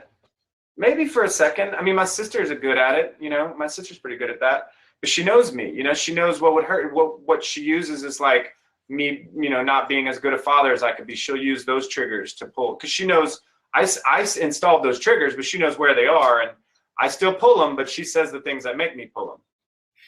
Make sense? Look, but if I think she's pulling the trigger. Joseph, then, if you decide that you want to live your life in a state of happiness, and that's your goal, not awareness, then that's fine. You're taking the correct approach. I don't think I kind of got here without awareness. I mean, I never could have arrived where I'm at in terms of choosing happiness without the awareness of the other stuff. Awareness has to include the opposite of happiness. It must. That's why I'm saying there are literally two types of spiritual practice. Two types. One type is, I'm going in the direction of happiness 100%. This is 101 spiritual stuff. I'm going in the direction of happiness. I create my own reality. I control everything in my bubble reality. It's the individual awakening, basically. But the graduated spiritual practice is the compensation of dualistic aspects. It is, I am this strong self, I am also the weak self. It is beauty, it is also pain. It is basically, let's say, call it an inclusive consciousness. So in inclusive consciousness, when we see a comment on Facebook and we have a reaction, we become conscious, like it sounds like you're teaching people to do, become conscious of that reactivity, hold space for the aspect of self that is injured, and also hold space for the aspect of self that is not injured. The higher self, for example, in that perspective, we are holding space for both. We're not spending our time constantly trying to get the, let's call it the more human aspect of ourselves to graduate, to grow up, as if there's something bad about it. We got to get the inner child to grow up into the adult self or into the higher self. The secret that people don't talk about is that the higher self is actually the inner child. The way you treat your inner child is whether you're going to essentially be in a living state of enlightenment or not. So those of us who spend our time trying to get the inner child to grow the hell up are actually in a state of disapproval for the inner child. It's a little trick in the universe. I think, yeah, I mean, I use immaturity to get back to the inner child. I use massive and unadulterated immaturity and lack of adulting. It works. To the degree that it does. To the degree that it does. Cool. So are we good on that subject? I'll text you in a week or so when I watch this 4 times. I'll let you know. I'll let you know what I got. Because I'm listening. I don't want you to think I'm not listening to you when I'm stubborn and bullheaded. That's just, that's my argumentative self. But I'm listening to you now, and I will listen to you again later. Okay. I respect you, and I think you're awesome. And I can tell. No, I can't tell. But you can't tell I think you're awesome? no, these are the most antagonistic interviews that I have are with you. So of course I couldn't tell that. Why would I be able to tell that? See, I feel like It's true. okay, there's a mirror there. I feel like you've been picking on me for an hour, and I'm okay with that. I actually like being picked on, but I feel like you've been like, and I even tried to change it, be like, let's just make this more calm, and you're like, no, I'm going after Zenner. I got him against the ropes, so why would I let him down now? This is what's funny, is the perception on two sides of the, let's say, circumstance can look so incredibly different. From your perspective, it's like Teal's been picking on me and been going at me. From my perspective, it's like I'm trying to get him to get a point. Now he's getting defensive. Now I'm trying to get him to get the point. Now he's being antagonistic. Okay, I have to get more aggressive to get him to the point. I appreciate that. That's real. See, I appreciate that more than you know. It's true. It's true.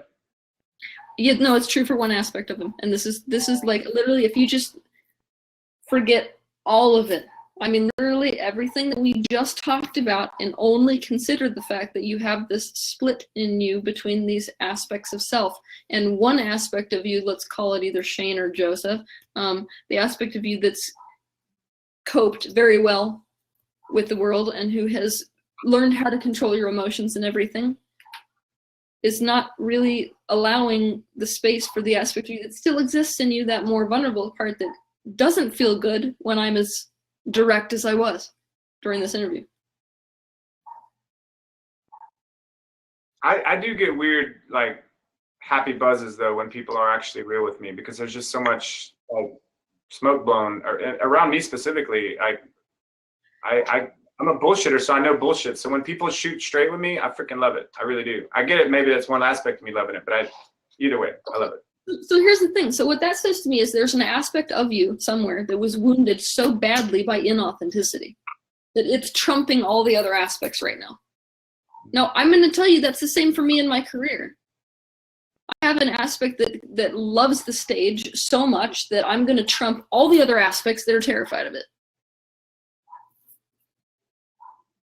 Yeah.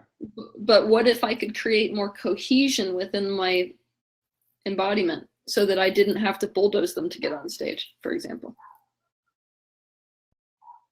Yeah, I hope everyone has these double aspects that we talked about here today, so this show wasn't all about me. But I think we do, right? I mean, like, everyone's got it. Is everyone in the room seeing their, like, double-sidedness Yes, like I that? relate to a lot of this as we discussed. Oh, I'm gonna get much more aggressive with you. Instead of say that everybody has the double-sidedness, I'm gonna say literally multiplicity is an understatement. Some people have hundreds of selves. That would be me. Baby J, yeah, at least 100 Baby J. Maybe a few thousand of mine. And they're all lovely. Ask my wife if that's true. Yeah, Jessica, is that true, honey? I don't think they're all lovely. Well, that's the thing, though. Like, what we have to get is that we basically are in a relationship with all of them, not just one of them. So I feel like even when we're in relationships, not just in relationships with ourselves, when we're in relationships with other people, we've got to get to know the multiplicity of selves within them. To realize, like, okay, who's present with me right now?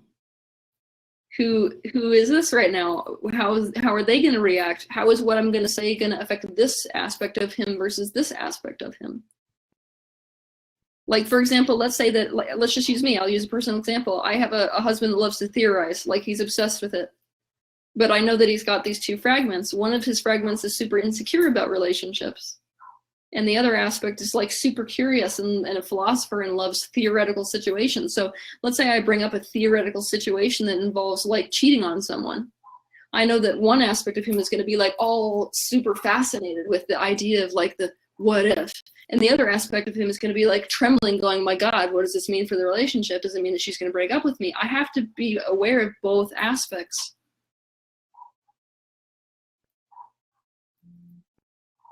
Yeah, it's a very important thing to do. Right on. So Tia, I was thinking maybe you should come to Houston. There's some people here that need help. I will be coming to Houston. I don't even know the dates. Somebody should have told me. April 15th, she'll be here, you guys. And everyone's really excited about it. The buzz has already hit the town. There's going to be a lot of new faces at this one. I'm excited. I'm super excited that so many people have found you in the last like 2 to 3 to 4 months. Have y'all noticed that? Like people are telling me about Teal Swan in the last few months. Huh? I think I found her 4 years ago. Yeah, I found her 5 years ago. I'm saying, but in the last 2 to 3 years, 2 to 3 months, I'm having people tell me about you, and just more receptiveness, but in general, just more, I don't know, I'm hearing more talk about you. And not from your haters. Your haters aren't here. You're picking the right town to come to Houston. I don't know anyone in this town that is not about you, honestly. I mean, granted, I don't hang out with douchebags, but Thank you. with that. But yeah, we're happy to have you back. I don't think y'all have a location yet, right? So we can't give that away yet. But you can go to tealswan.com to find their location when it is going to be announced. And you know what I'm going to offer people is when you invite people to this, don't just go to her Facebook event and invite your friends in Houston and anywhere within 2 days driving. But like, I think so many times I've seen people do this where they're like, oh, she would like it. Oh, he's not ready for it, but she's ready. Like, that's old stuff. Like, this is 2017. Let's invite all the friends and let them decide whether they're ready for it. Are you trying to give her more haters? Or I don't. The people that are meant to come to this thing are meant to come to it. I don't think you're gonna find any haters like that. That's a vibrational thing. But you're not allowing people the opportunity to get this stuff if you're like writing them off before they even see it. Like, oh, they're not ready. I don't know. You know what I'm saying? Diversify, let everyone see. Diversify, brother. Exactly. No bias. This is a time for diversification. Exactly. Well, I think we're out of time for you, Teal. Any closing thoughts? No. Okay, we heard him. I don't know if everyone else got that, but I heard it loud and clear. Loud and clear. Ladies, gentle germs, extraterrestrials, multidimensionalists. This is Sherita Perez, www.sheritaperez.com. Stay tuned.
Walking by myself, talking all the grief.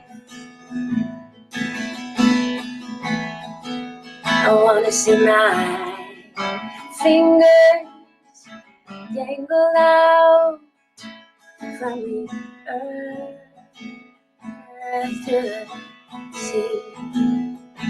I need to look all around me, see peace in the faces I meet.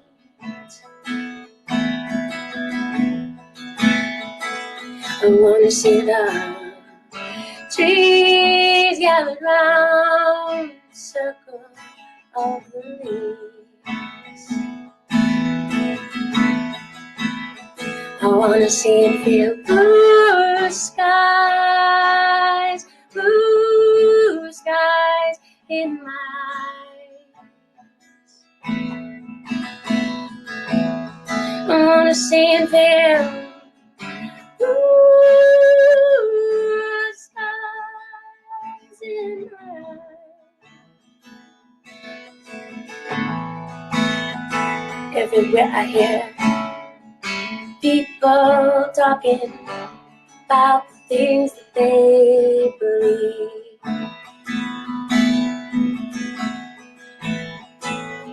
Everybody's sharpening the knives, looking for a chance to bleed. But not me and mine. Oh no, we wanna take it slow and just be.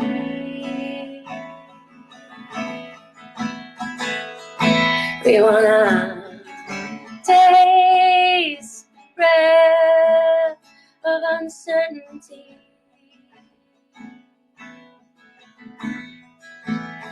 We wanna see and feel blue skies, blue skies in our eyes.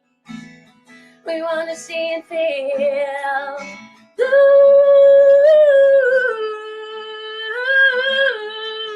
skies.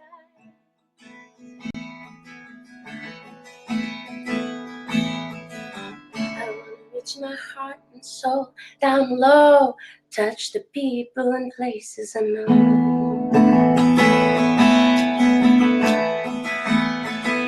My tickets in the future in the sun, the triumphs we have won together. Face the stormy weather and still see. I wanna see blue skies in my. I wanna see and feel blue skies with you. Ooh, I wanna see and feel blue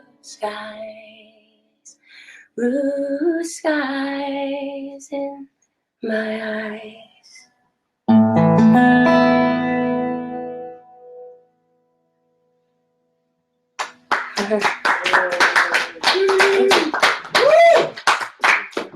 That's the one I'm releasing in April on the 8th that I mentioned in the car on the way over. Right, yeah. So this chair's kind of awkward, but I'm going to do the best I can. All right. So I'm keeping this kind of, I write many different songs. I'm a songwriter. But the past year I've been writing a lot of songs about positive change through action and manifestation. So they're not as exciting or fast-paced as some of the other ones, but I don't like to speak some of the words that I wrote before. I will on a special occasion, but this isn't that occasion. So they might be a little slow tonight. So I was near Lake Travis with my good friend Joe, and I was so angry and lost for a long time. And something came over me while I was out there in the moon. And I wrote a song called Moonfall. Why did the moon fall down under the blanket of stars all around? Here I sit with you, wandering into what's right and what's true. True.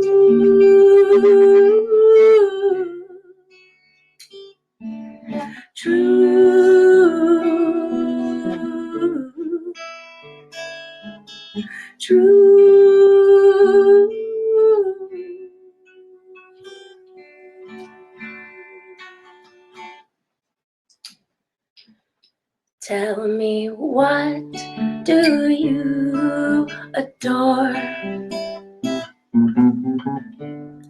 Gratitude is what's in store. Won't you share some more? Knock and open the door. Open the door. Knock and open the door. Open the door.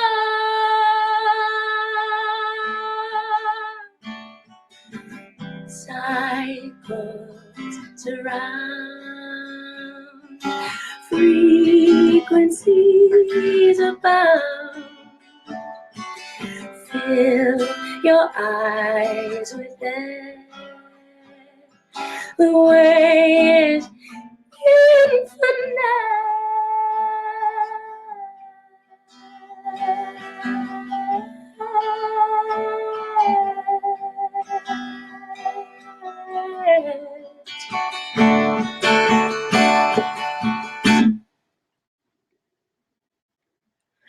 And you ask, why did the moon fall down?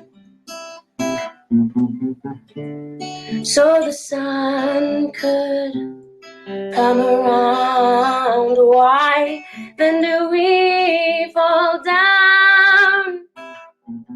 So the way up can be found.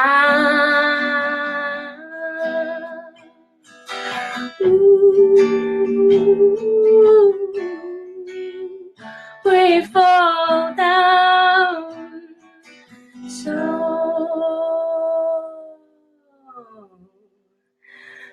way up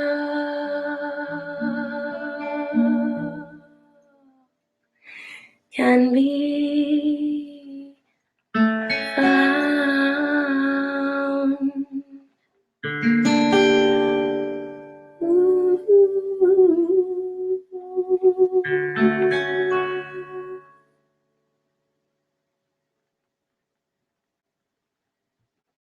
Moonfall.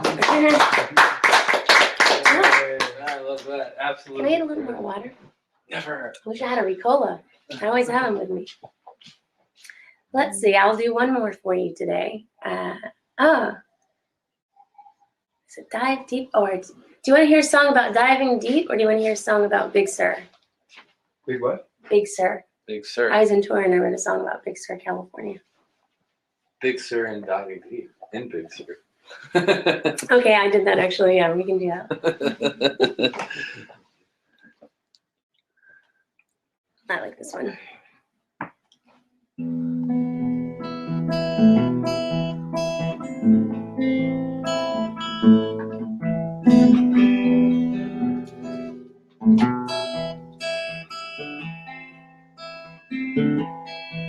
You are not a drop in the ocean, but an entire ocean in a drop.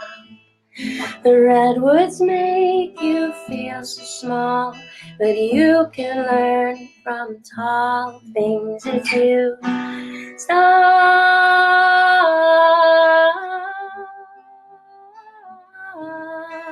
If you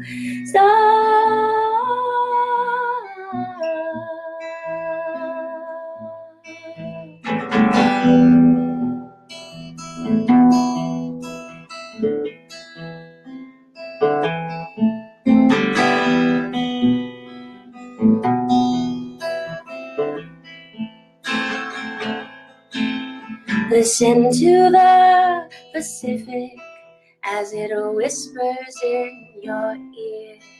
The night is coming soon, you can see it all so clear.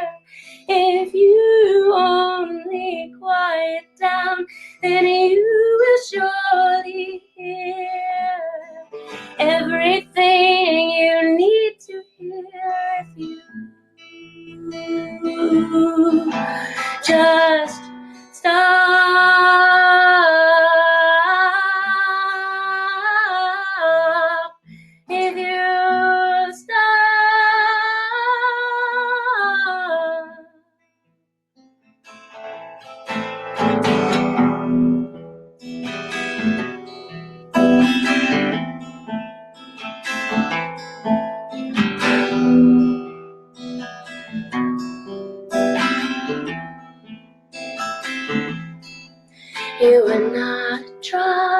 in the ocean, but an entire ocean in a drop.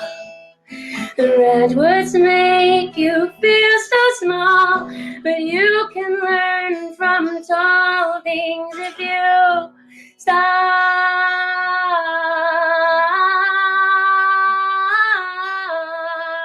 If you